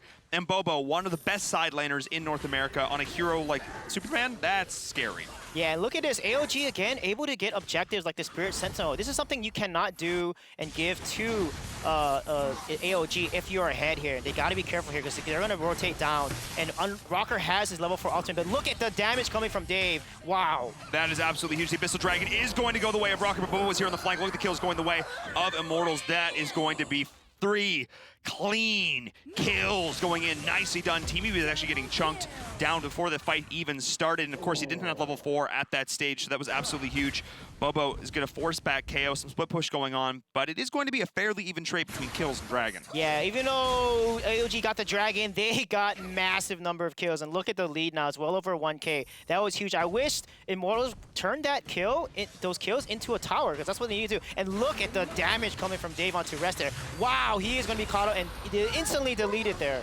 Yeah, that was huge, and not getting off that being a bro in that situation, but Neo is now going to be the target as Sleepy and Rocker need to be careful, though. They're getting pushed around by Bobo. Sleepy almost falling there. It is Casey Fox who's going to die. The collapse coming in from KO and crew, but one more auto going to be able to pick up that kill, but that is huge to re-engage the Melees onto Dave as well. They're being pushed back and forth. What a brawl going on in the jungle of Allegiance, and that is going to be a 2-for-2 trade. Yeah, what a fight going back and forth. Immortals just playing just as aggressive to respond to Immortals, and AOG is just fighting right back, and that's exactly what they need to do. They cannot continue to lose their jungle, so AOG is actually doing not bad trying to fight the aggression that Immortals is showing right now. But it's 7 kills to 2. I mean, Immortals is coming out swinging in this game, and I feel like a lot of this is Rest playing a hero he's maybe not as comfortable on. It's a very different play style than the Alice, and this is why you banned Superman, though. Yeah, oh my god, Bobo is just going on a tear with this Superman. He's doing so much work and so much damage that making plays. I mean, he turned that one fight around. He got 3 people knocked up into Superman's flying smash hit, and as a result, turning around all these fights and engages. It's pretty impressive to watch because Bobo, I mean, I hashtag just Bobo things. When he's allowed to play his game, he is so absolutely terrifying. And him and MTS, I feel like, have sort of done some similar stuff where if you let them split push, they're just utter gods, utter beasts. But I feel like MTS really hasn't been nearly as much of a factor in this game, but it's been the Bobo show for sure on that Superman. If you give him a hero he can make plays with, he will set up his team for success. Yeah, look at KO there. Going to win against Bobo. He's going to trap Superman in the Death's Embrace and win versus 1v1. And that is huge. And another death there. Really, really bad moves by Immortals there. They're handing their lead over. Another Giants be taken. AOG is going to come back right into this game. So I need to stop complimenting people, I guess, because the second I do, they instantly die. So I'm just gonna only insult members of both teams here, and then wish them both the best of luck. As the Dragon is going to go over the way of Allegiance, as things are starting to move towards this mid game here. Only a 1K gold lead coming out for the side of Immortals right now. No towers have been taken on either side. As much as this has been a game of jungle invades and of fighting, it's actually been passive in terms of overall structure pushing from both of these sides. Neither one really wants to commit to a tower. They just want to scrap. Yeah, they do. And look at Bobo. He's going to play a little safe now because it's, that's why Omen's such a good dueler. 1v1, he can beat anyone in lane. And as a result, Superman is going to be, pressured here against Omen and out push, which allows KO to do some key rotations. And that Death's Embrace is going to be key to winning a lot of fights. If he can lock down anyone with that Death's Embrace and AOG focus that person down, it's going to be devastating for Immortals. Even if they can just lock down. If he can just lock down the Superman so he can't even get into flight mode in these fights. So that's actually going to be huge too. He just needs to make sure that he can't play his game in these initiations here, because it looks like Immortals is going to try and find an initiation here in the top lane. KO is going to be the target. Rip back out from under the tower. Rest is like, nah, I'm good. I'm just going to try and live. Yeah, and look at that. Sleepy doing a really good job clearing out the lane so they can't push that tower. And X-Tears, he's getting locked down here. He's got to be careful, but it looks like Rocker is going to be able to get the kill on him. And wow, what a gank that they're doing on the bottom lane. Just locked in. Nothing he could do in that situation. Trapped in the tower. Now Zenial's rotating up to the top. They're going to try and put a push together here. But Casey Fox rotating to mid. Going to look to get this first tower of the game here. This is what Immortals needs to be doing. Leading the charge here in this mid game. Nade needs to be cautious of the nice stun.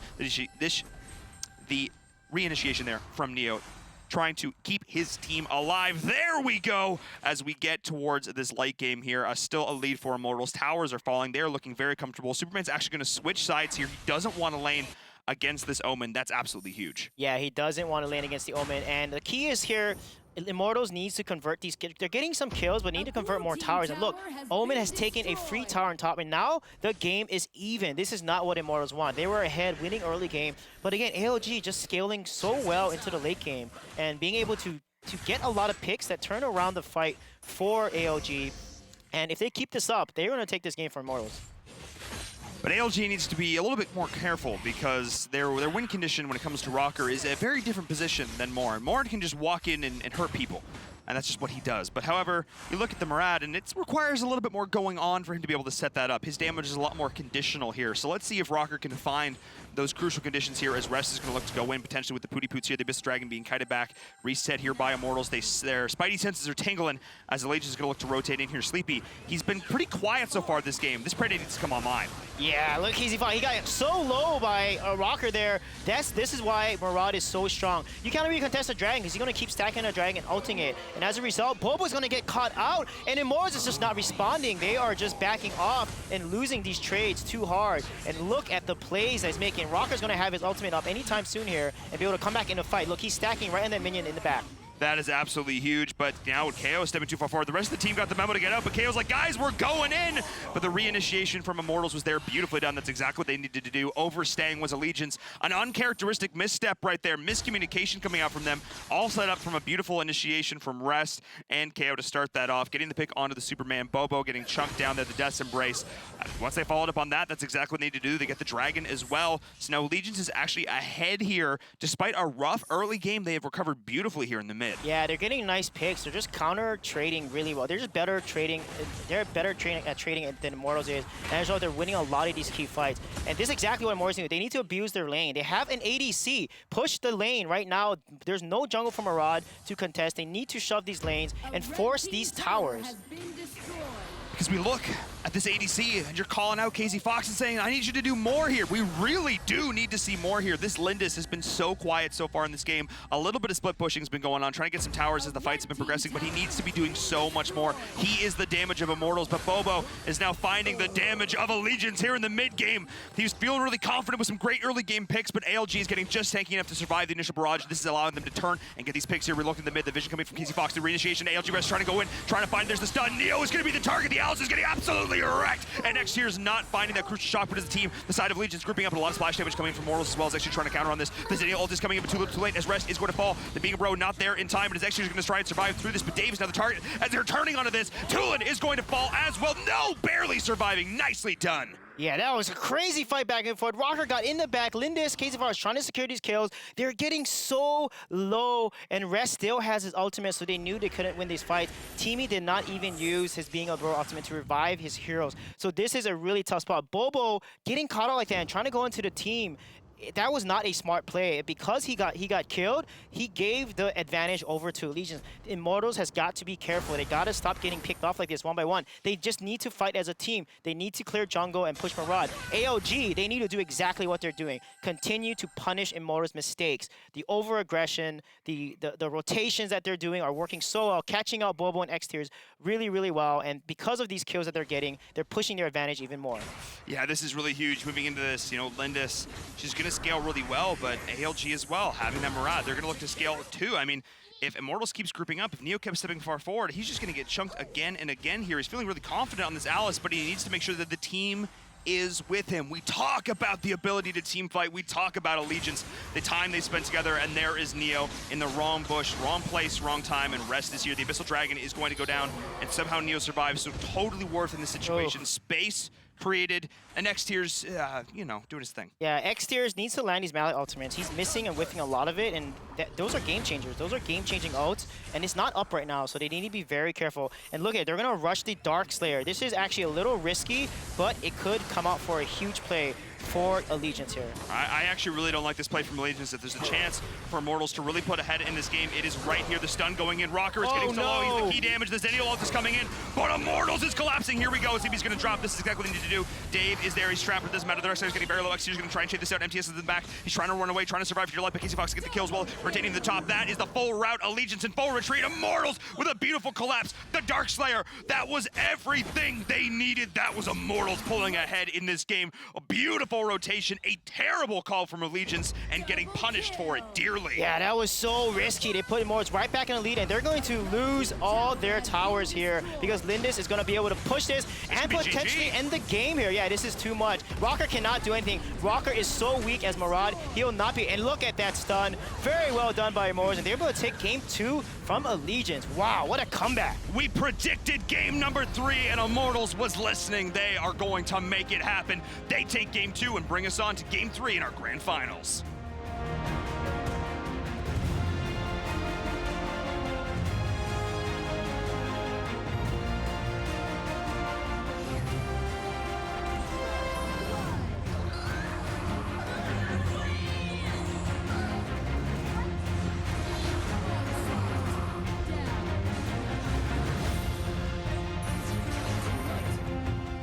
What is life without a little bit of excitement? Well, ladies and gentlemen, that excitement, of course, has to happen in the final match of the regular season. week number 6. Immortals evens up the game and forces us to a game number 3. You predicted it, we wanted it to happen, and it did just that. Yeah, that was a crazy game. Allegiance threw away some bans there, you know, playing a little overconfident, but Immortals showed signs of life in the early game, and then that fight that turned it around because it was going the other way. And I love how Allegiance was able to put up a huge fight and dominate Immortals most of the mid game, but then that late game fight is what it came down to. I think a lot of this was Rest not being on a hero he was as comfortable with. I feel a lot of it was them trying to make some fancy plays with Rocker. I feel like a lot of this was the value that Bobo was able to get when MTS exited the lane. There's a lot of factors in that game. I don't want to take anything away from Immortals by any stretch, but I feel as much as it was Immortals winning this game, it was also a lot of Allegiance losing this game. But we've talked about it every single week in every single matchup that the Allegiance team plays. If you can get ahead early, you're going to find success. Immortals in the earlier stages were put right off of the front because of their successful plays. Bobo doing just that. Yeah, this was crazy. Watch how Bobo comes in there and look at the damage that he does. Gets killed from behind, gets Rocker, secures the kill, and they take jungle from here. And this is where Immortals needs to shine. Their side laners have the most stats. X-Tier's game 1, game 2 is Bobo. They need to be very careful. If they lose side lane and get ganked all the time, Allegiance is successfully ganking them on side lane all the time. So the weakness on Immortals is actually the side lanes now, and that was a point of strength. So if Allegiance continues this trend and comes back in the game, they're going to take game 3. I mean, we looked at it, we saw Neo and Dave. They came in sort of the new faces, you know, they're fresh and clean. Pulling that mid lane, that support, having a lot of fun. And we know how solid the rest of the squad of Immortals is. They just need to pull themselves up to that level as well. I don't even think it's necessarily pulling them up to that level. It's really just finding the synergy. They have the individual mechanics. They have the individual playmaking potential. They just need to bring it together as a squad and as a unit. And we saw some glimmers of it there in that second game. But again, that was a lot of Allegiance making mistakes, and again, Immortals doing a very good job of capitalizing on it. I also need to see keep up the consistency of Immortals, finding those opening, forcing those errors. They need to keep doing that if they can. Allegiance may lose. Well, I asked you the question, can Immortals sneak a game off of Allegiance? They do that. Do they have what it takes to sneak one more? Yeah, they do. Allegiance needs to actually utilize their ban because I felt like they were wasting a ban on Scud. No. I think they Paul were says trolling. no. They were trolling. Very off meta there, but that's a testament. You can't really fool around with I hate it. This is my biggest pet peeve when you disrespect your opponents. That's what happens. At this level, everybody is good enough that if you give them an inch, they will take a mile. Allegiance, I hope you learned your lesson. Don't do that again. You just looked silly. Just saying. Statement from Invernum, Paul himself. Statement indeed. We're going to write that one down for the books, but as players are getting loaded into the lobby for game number 3, 1 and 2 doesn't matter. It's now a winner takes all. Immortals, 1 week number 1, defeating Allegiance 2-0. Every single week since then, the next 4 weeks to follow, it has been an Allegiance victory. So now the question becomes, is Immortals capable of taking the final week of the season? Yeah, they win early game, but they need to not throw it away. I feel like the side laners get ganked, and then you lose the early game lead. AOG rotates to Dragon. They win Dragon side of the map. That's something you cannot do if you're ahead. And AOG is just so precise. They're much more surgical. They understand which side of the map to win, and Dragon is everything in the first 3-minute mark. You win Dragon side, you take Dragon control, you win the Dragon. That's going to allow you to snowball and fight back, and that's exactly what Immortals needs to counter. That they need to do that here, absolutely. But I want to point out an interesting statistic that just came to mind. And I believe this is correct. I believe that this is the first game Allegiance has lost in 4 weeks. Yeah. Yeah, this is literally weeks. 5 weeks. weeks. Since week number 2. Yeah, this is the since week number 2. This is the first game that they have lost. And they truly lost this one. Immortals rolled them in towards that mid-late game. That was crazy. Good early game. They kind of stabilized a bit, but then when Rest is on a hero he's not feeling comfortable on, clearly not getting the practice on the teamie as much. And this is an interesting balance, because we talked about this in drafts, the idea that you pick what's meta, or do you pick what your best at? On paper, teamie's like the best hero. Yeah. One of the best heroes. Yeah. But if you can't play him to that maximum potential, does it matter? Yeah, and look, they take away Zenio here. Zenio was a huge reason why Allegiance was able to keep Rocker alive so long. So Zenio off the map, are they going to first pick Ryoma here? They're going to first pick the Tulin. Who knows what they're going to first pick? Or maybe they may even take Alice, because ALG needs Alice to win, I feel. Alice was such a key part of victories for both of them. Yep, they're going to go and secure the Alice right off the bat. Like both of us know what we're talking about. Put him on a here he's comfortable. I think you're 100% correct. And Alice I love crucial. Immortals who take Thane. Like, take Ryoma, take Mal. Yeah, take some really solid side laners here to dominate and deny the combo that they want to run. I like Ryoma Tulin. That is an aggressive early game composition. So against an Alice, pick the Thane, get the Ryoma, get a lot of in your face against this Alice here and just engage really hard, because they're probably going to try to play more in here. And look at that. This is still a big combo. Alice has a stun, Lubu has a knockup, Runoma has a stun as well. They're going to pick a very heavy CC composition from Allegiance. And that's exactly what they need to do. They need to be shut down Immortals. They need to not to play their game. There's a definite lack of CC in that last game for them as well, and I think it kind of cost them a bit here. Well, you see Malik being hovered as well. Wow, this is a lot of CC coming out from Immortals right now. The Lindis as well. This is going to give them a great early game, a great mid game, a great late game. This is a fantastic composition. Yeah, and Lindis is much better in KZ Fox too, I feel. And Violet is going to be picked, and then the Flash as well. We saw the damage that he can do with a Hissy Fit there. That's going to be huge. And Tulin is going to be a big difference maker in the early game here. And Omar, wow, this is an extremely early game composition. Every single hero on Immortals is high early game. They have to win the invade. They have to shut down jungle. If they do not win early game, they will lose to Allegiance in the late game. Yeah, I mean, as good as Lindis is, she just does not scale nearly hard enough to counter what Rocker's going to be bringing out here. As good as KZ Fox is, he is going to be shut down there. So two very strong drafts coming in from both these teams. I like it. This is all business. It's time to go. If there was a draft to go out on, a draft to put all the marbles on, I think these are two very solid examples of that. I love it. Both these teams say, it's game time. It's game time indeed. It is the final match, no matter what, for the regular season here for the Valor Series, and what better way to do it than sending it the distance. Game number 3. We want to know what you think at home. This is the last match, and so importance is of the essence. Head over to Twitter, use the hashtag Valor Series, maybe figure out how I can get my voice back. It's gone, it's away, but with that, we're going to get ourselves loaded into the game. Gentlemen, we have been watching these two teams go at it head-to-head in every single finals match for the last 6 weeks. Is there anything that we can expect from this game? Yeah, draft timers. Immortals wins the first 7 minutes of the game. If they don't snowball, they lose. Allegiance makes it past 7 minutes and doesn't lose a lot of towers, they're going to win. We'll see if they can pull it out here as well. I mean, I think there'll be a certain poetry to Immortals winning the first week and also winning the last, ALG taking everyone in between. There would definitely be some interesting poetry to that as well. Or if Allegiance says, you know what, we're just going to shut that right on down and we're just going to play our game and take the win here, as they are looking to invade in the jungle here, going in Sleepy and Dave in the mid, but a strong engage coming into the top lane as well. Neo going to be the target here, as they're looking to rotate. Interesting sort of aggression coming in from both sides. Yeah, that was an interesting engagement. They gave first blood over, which is really bad. They have an early comp. They need to invade, and that's exactly what Dave's going to do. But however, he's not with Neo. They need to be on the same page here, and Neo's going to fall. This is not what you want to happen for an early game composition. Bobo falling early game first blood is really bad for an early game composition, and a 2-man jungle invade, cutting the lane like that, was a little interesting strategy coming from Immortals. Yeah, that was definitely interesting here. I mean, ALG seemed perfectly content to just back up, reset this. I think they appreciate when they are strong in this series right now, and they realize that in the early game, they're going to be at a slight disadvantage. However, they are going to try and contest this somewhat here. They don't want to give up too much free objectives, as KO is going in. Nice damage, but they see the full committal now for the side of ALG. Sleepy is there trying to find KZ Fox. No, who barely is able to survive. Nice peel, nice defense coming in from the side of Immortals.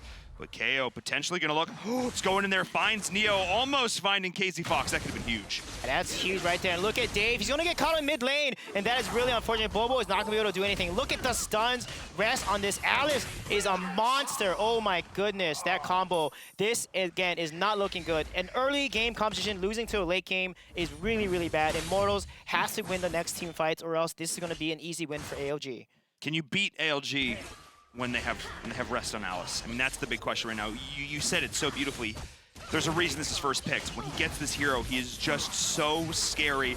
And I joked about Alice earlier on in the season. I you know, I haven't seen her play very well. I hadn't seen, really great Alice players, but we're seeing in the right hands, this hero is such a monster. Yeah, high skill cap, and if he can execute on Alice, it's just a game changer. And this is something that Alice in the late game is going to do so much work that they got to be very careful with, because Rest is so proficient. It's literally, he carries the team with his Alice. These stuns are allowing his team to easily follow up and get these kills back to back to back.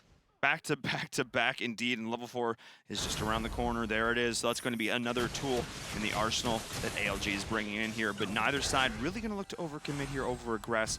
You have a very nice job from Rest there, being this sort of mid-lane partner with Sleepy. We talk about this a lot, but now we see the engage going in there. Rest is trying to survive through this. The Hissy Fit is down. Rocker has joined Sleepy with the back, but it is going to be Rest following Rocker, trying to survive through this, but a beautiful timing there. The second X-Tiers has that shock online. They make good use of it, and they're looking for more. They need to follow. Neo has such a good engagement, but they gotta follow up. And look at KO. They're going as Wonder Woman. However, he's gonna get caught and be killed by Dave potentially here. And look at X-Tiers. He's trying to get this, and he lands the cleave and secures a kill. This is huge for Mo. It's gonna put them back in the game. This is exactly the fight that they needed to win. They did indeed. However, Bobo was picked up in that top lane, actually dying solo. That was not what he needed to do there. MTS able to pick that up. Nicely done there on the Lubu. Sleepy gonna be stealing out the health there, and Mitch is getting as much a little advantage as they can as they're just getting this pressure. So trading back and forth here, 4 kills to 2, and almost 1K gold lead coming in now for the side of ALG. This is not what Immortals wanted. They needed to be ahead here in the early game, but they look to try and pick up a kill here on the oh no, Sleepy survives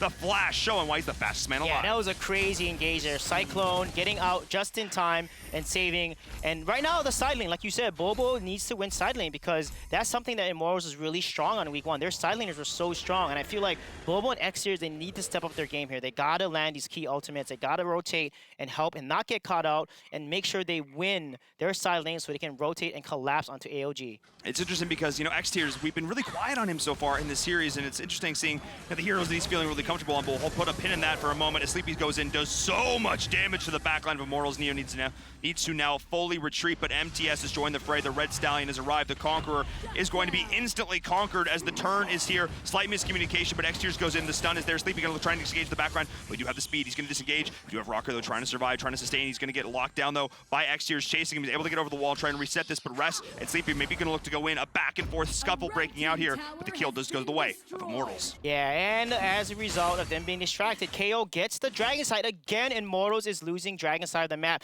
This is not what they want. And if Allegiance gets the Dragon over again, this is going to be a really tough match. But they got to take this Dragon here quickly before Allegiance can respawn. Allegiance is going to look to try and go in here. Sleepy has arrived, going to try and get that initial poke, trying to set this up. Rest is doing a great job as well. Immortals stalling this out as best they can. The stun in onto Sleepy, but Neo is going to be the target as Allegiance is pushing in there full force. Look at the health bar difference here. Look at the disparity, and Allegiance taking it. Sleepy going so aggressive. The Cyclone won the back in. Neo is going to be the target. He's going to drop great Hissy Fit as well. X-Tiers trying to retreat. KT Fox in the backline. The great stun, the follow-up. KO is trying to get this out. The shield is getting so much value as well. X-Tiers barely able to survive. Allegiance getting so much value, but Immortals barely able to endure. Yeah, that was so risky there. They're going to lose another tower here in mid lane. This is really dangerous. They can lose a second tower if they don't rotate to save the mid lane tower. Bobo is not able to take a tower and trade, and this is looking so good for Allegiance right now. Nice engage there, punishing a greedy dragon. And KZ Fox getting caught out. Oh my goodness, he's so low. He needs to back off immediately. But so does Rocker, because X-Tiers has arrived. The big cleave, the heal as KO and crew are trying to retreat. The shot getting no value, but a nice stun. The follow-up is there. Rest, the shields, the value, the sunshine, and the darkness is falling on Immortals as X-Tiers is in full retreat, but somehow with the rotation, Dave is there, able to pick up a counter kill as well. But now Immortals overstepping, trying to get too much here.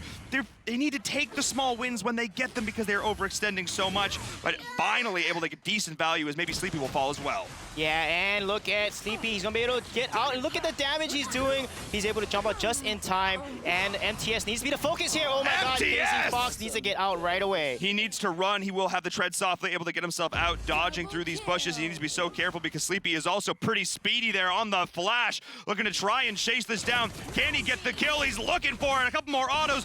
no! Beautiful hero from Neo, able to get KZ Fox out of a precarious situation, but MTS is looking for more. Yeah, what a crazy back and forth. Man, these games go anyway, but Allegiance is ahead. They're winning these team fights. Again, they're constantly catching Immortals off guard. They're the ones initiating first. I feel like Immortals needs to be more aggressive. They need to be the ones initiating before Allegiance is. And every time Allegiance initiates first and rotates together as a unit, they're going to win the fight every single time. And I feel like what Immortals needs to do is get ahead of it. They're steps behind, and they need to catch up. I feel like what we're witnessing now is a game of chess. And that's every single time that ALG goes in, Immortals is able to find some counter pressure. And then ALG backs up, and Immortals dives in trying to find it. And then ALG collapses, and it's like, oh no, Immortals is in the backstep. But then Immortals is able to take it when ALG slightly oversteps. And we're just seeing a back and a forth and a back and a forth, and it's a war of attrition, death by 1,000 cuts. And both of these teams have the potential to take an outright teamfight win, but it's just, I don't want to say it's sloppy, I just want to say both teams are playing so calculated. Yeah, they are, and Allegiance has better rotations. They're asserting more dominance right now. They're rotating better as a unit. And look at that stun. They're going to try to take this tower, and Wonder Woman's by herself, and this is a really good push here. This is a great opportunity. The bracelets come in. KO is going to be able to survive, but the minions are there, and that was enough to force them back, and now Dave able to get himself out of hissy fit, but he's walked right into the Wonder Woman, and the ult is there as well, locking him down. That is Dave going to fall.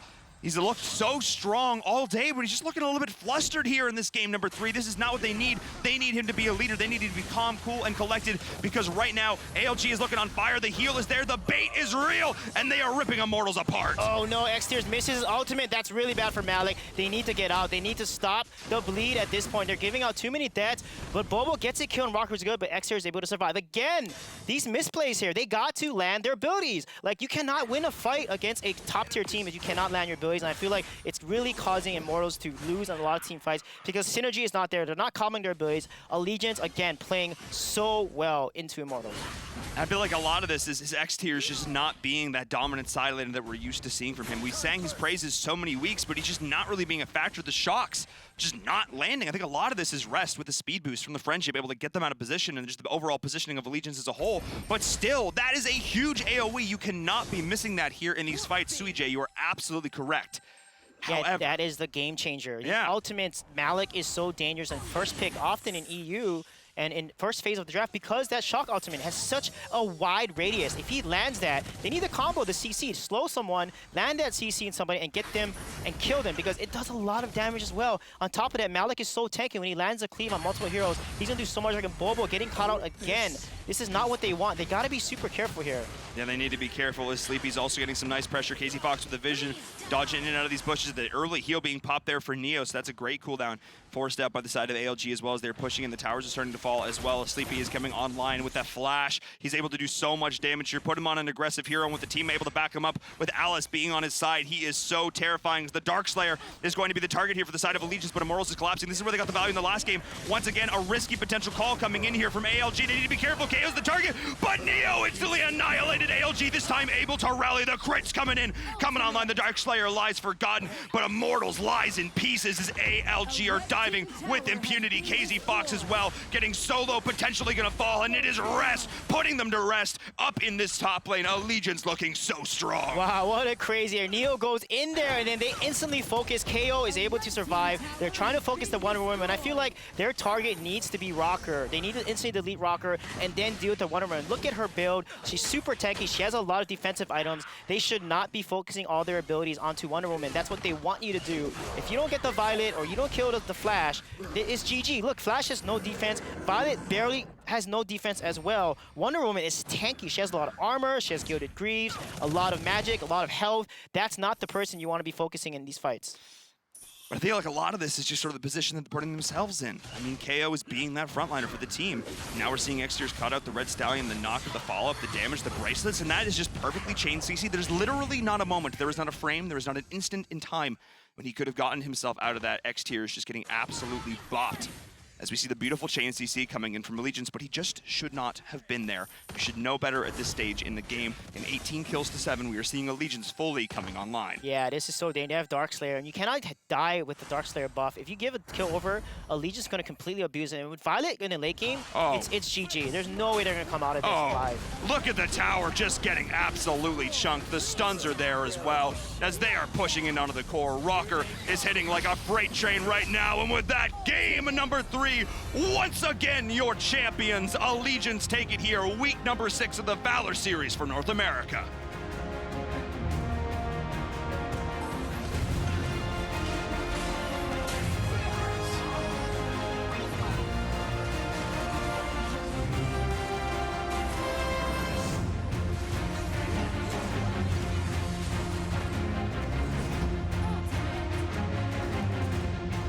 Just like that, Allegiance, while they tripped up in game number 2, came back with a force, proving to us yet again why they belong at the top of the leaderboards, the top of the standings, and the top of the totem pole for North America. Yeah, what amazing plays. Again, rest on this Alice along with Sleepy poking with Flash, and the way that they're able to counter engage and just turn it around. I mean, the first level rotation by Immortals got punished, and then Immortals never won the early game. And as a result, you pick an early in comp, you don't win early game, it's going to be GG, and Allegiance just shut them down and owned them so hard. 22 kills to 7. That is a strong showing coming out from Allegiance here. Immortals, again, they had some moments of brilliance, some moments where I thought maybe this is going to be it, maybe they can pull it off. But it just came down to the counter rotations from Allegiance, the way they're able to split those fights, force Immortals to take the targets that they wanted, and I think a lot of this had to come down to the Alice play. We'll talk about that in a bit. Again, rest, talk about them all day.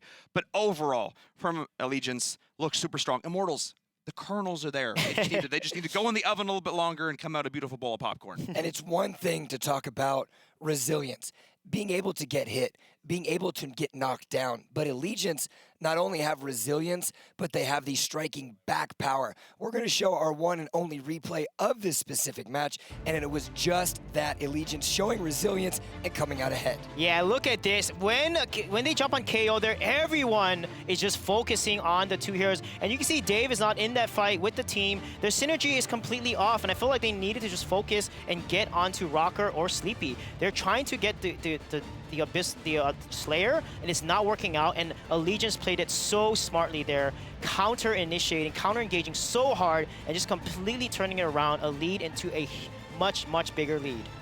I think it really just came down to, again, the fact that the second the shot goes in, it's the instant turn and collapse. There's not a second of hesitation. The second that Malik entered the fray, Allegiance is like, great, you're in here with us. And I have to agree, it's not about how hard you can hit, it's about how hard you can get hit and keep on going. So I think that's really important there for Allegiance, and you didn't get that reference. That's fine. Oh, I got it. Okay. Because I said that last week, you little copycat.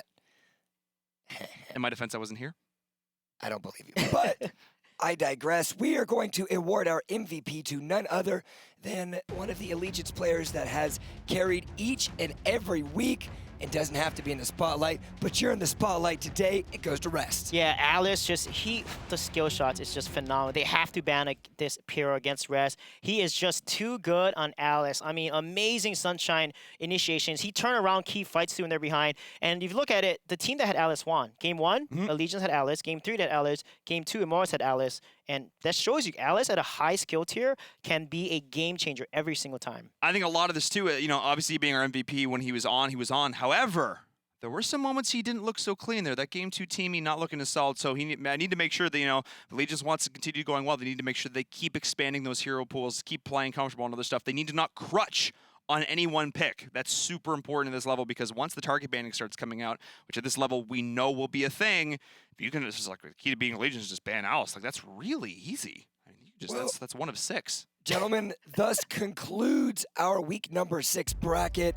Allegiance finds themselves at the top yet again, although dropping their first game in 5 weeks. Immortals showing signs of life as we get ourselves geared up for the regional finals. Upsla and 09 down in the relegation bracket have won. While there is no week number 7, they have got themselves some extra bragging rights as well as that points accumulation. Now, coming out of week number 6, looking forward to the regional finals. Are you guys excited? Yeah, it's going to be crazy. You know, I mean, Yeah, let's try that again. Try that again. Are you excited? yes. Yeah. There we go. There we go. That's what I wanted to see. Jesus, Sweet J, come on. It's been a long day, okay? I was cloned. Listen to Come all on. of our voices right Come now. on. He's sick. I don't know what happened. I've been yelling. It's good. We're here. I don't know, guys. It's been a long and amazing 6 weeks. We've seen some amazing games. EU and NA have both evolved as regions. We've only seen the competition get better. And as we move towards our regional finals at E3, this is only going to get better. You can't get hype jump, so I will get hype for you. Tears in the eyes, but it's just fine. No tears, only dreams. As we see the dreams being made for all of these squads. They are indeed. And so without further ado, the 4 North American teams that will be making it, securing their spot at the regional finals at E3, Allegiance, Immortals, Dino Riders, and Upsla will find themselves in the tickets booked, flights gone, and an E3 trip is on their horizon.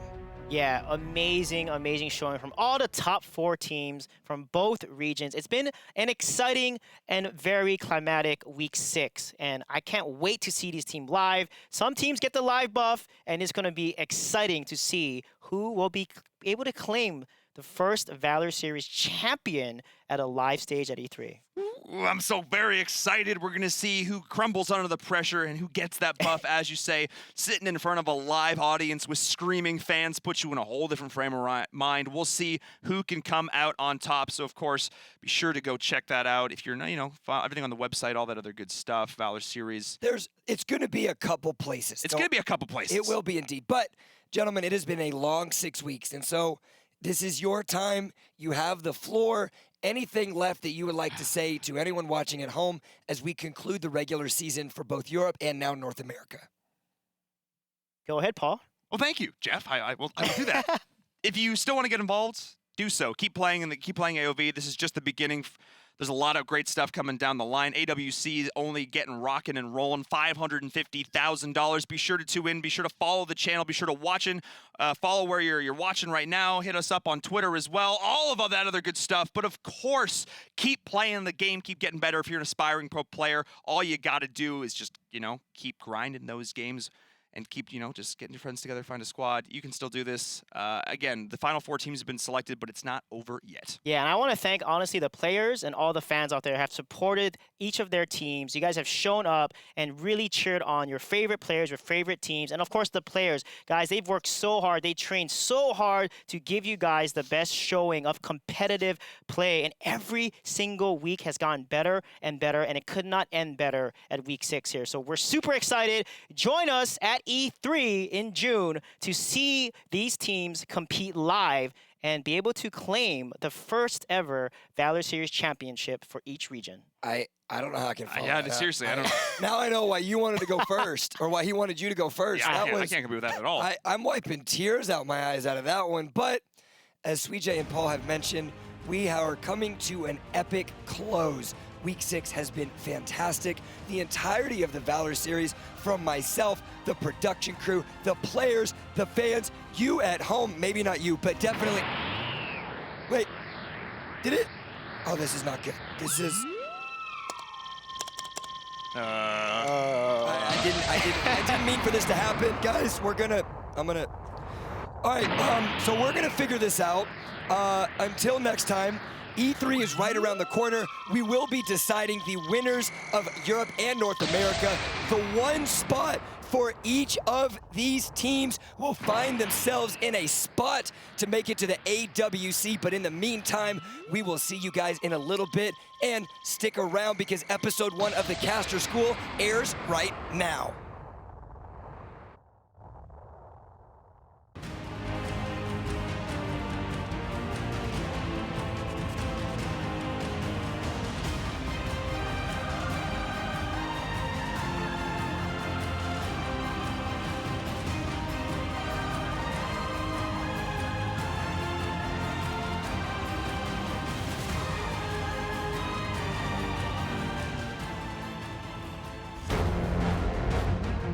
We're here to find 2 talented individuals to become Arena of Valor's next casters.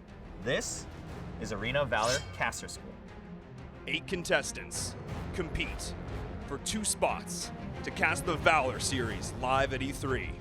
Your judges, Chobra and Sir Wallen, will determine who graduates. Arena of Valor Caster School. With over 200 million monthly active players, Arena of Valor is one of the most popular video games on the planet. To be a caster for a game of this magnitude would be a great honor. That's why we've gathered 8 talented contestants from around the world to compete to find out which 2 will become Arena of Valor's next casters. Let's meet our 8 contestants. Hello everyone, I'm Matt in Iberia Clendaniel from the middle of nowhere, Delaware. I didn't get involved myself until about 2 years ago in League of Legends. I was the worst, but I realized that I really enjoyed it, so I kept going, and I eventually started casting for a small volunteer organization called Learning Fives, and I've been doing that for the past 2 years, and I'm still currently doing that. I'm Thomas from San Francisco, but most people know me as TJ. I'm going to get to sit in a room with some of the best people currently casting, and theoretically, I'm going to get to learn a ton and become way better as a commentator. I'm told that they want to help me. They haven't met me yet, so I'm going to kind of withhold judgment as to whether or not they still want to help me. Aloha guys, I'm Josh from Hawaii, also known as JBZ. What I do hope to learn from this school is definitely to improve on my play-by-play, but I would definitely like to look into color and hosting as well, and just overall increase my experience as a shoutcaster and make me better. Hey, I'm Daniel D2 Ikuta from Japan. So I did a lot of play-by-play as well as hosting. Color commentary was my specialty. I'm hosting that caster school can teach me to apply and enhance my style of casting to a MOBA. Hopefully that's something I can get used to. At this point, even my family calls me Bag. I'm from California, and you can find me at Twitch TV, a brown bag. I've been getting into a lot of color commentary and sort of analysis. I like to really bring the hype. If I could go learn from people that have been doing this for like 5 to 6 years, that's only gonna make me a better commentator, caster, and ultimately, streamer. Hey guys, my name is Carolyn. I'm from Toronto, Canada, and you can find me online as Caro. I really hope to better learn how to make my commentary more accessible to the general population and to give my analysis that one step up from what it is right now and to just elevate it to the next level and provide the best analysis I possibly can as a caster. Hey everyone, this is Douglas from Brazil! So you can find me on YouTube, also known as Douglas Gio. I'm a YouTuber from Brazil. I've been into esports for around 3 years. I do a lot of casting on my channel and also in stage events, but my main goal is to be all over the world casting esports event for you guys. Hey bud, my name's Alexander Opal Archambault. I'm from the Great White North of Canada, Calgary, Alberta. I mainly got into esports around 5 years ago. I've always been a player. I'm just seeing a huge stadium, Staples Center, just filled to the brim with people that are watching just these 10 guys battle it out. The excitement you got out of the casters, that really what drove me to wanting to pursue this as a career.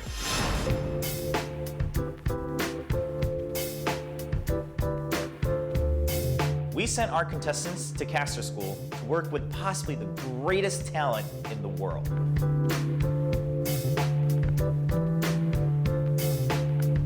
Seeing that we were going to work with Wilcho was just amazing because for us, he's a legend, to say the very least. I just learned so much as far as hosting, building a brand, commentary, play-by-play, just everything. It's pretty awesome.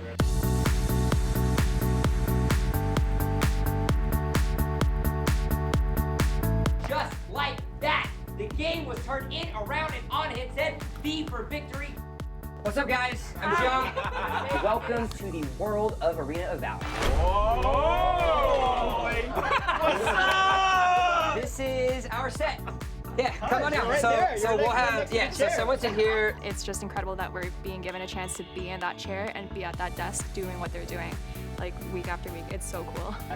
Dun, dun, dun. Sitting at the caster desk was like a dream come true, and it's a place I want to be. Good luck, good luck, good luck, good luck. Being a caster is incredibly hard. You have to know everything about the game, as one uninformed decision can ruin an entire broadcast.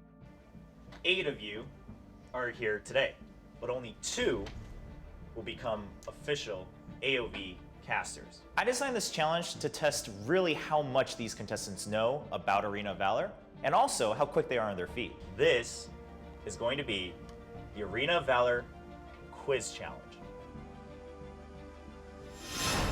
Answer wrong, and you're out. The last one standing will get a huge advantage in the next challenge. First question, which hero features abilities such as God of War and Monkey Business?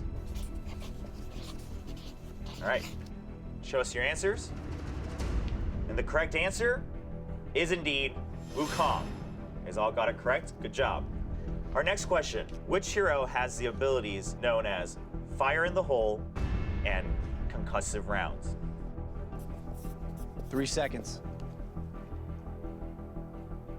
Time. All right, show us your answers. The correct answer is indeed Violet. Douglas Geo. Unfortunately, I can't remember all the skills in English. Gotcha. Opal? Being relatively new to the game, I'm still learning it pretty fast, but not fast enough. Well, Doug and Opal, you guys are out from this challenge. All right, we're moving forward with the next question. The abilities known as Suture of Pain and Nirvana belong to which hero? Time. All right, show us your answers. The correct answer is Jinnar. JBZ and Bag, you guys had Kali and Mina, which are incorrect. Those are not their heroes. Thank you so much, but you're out from this challenge. Step out to your left. This next one's a bit of a personal favorite.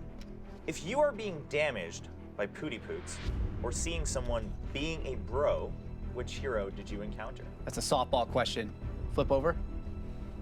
Thankfully, you guys all got it correct. The answer is Teamy. The next question.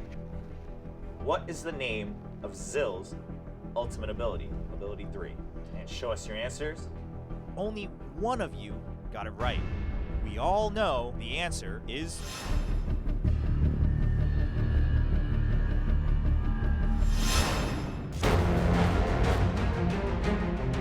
Tune in next week to find out who won our first challenge on Arena of Valor Caster School. 8 contestants compete for the top 2 spots to cast Valor Series live at E3. Your judges, Chobra and Sir Wallen, will determine who graduates. Arena of Valor Caster School,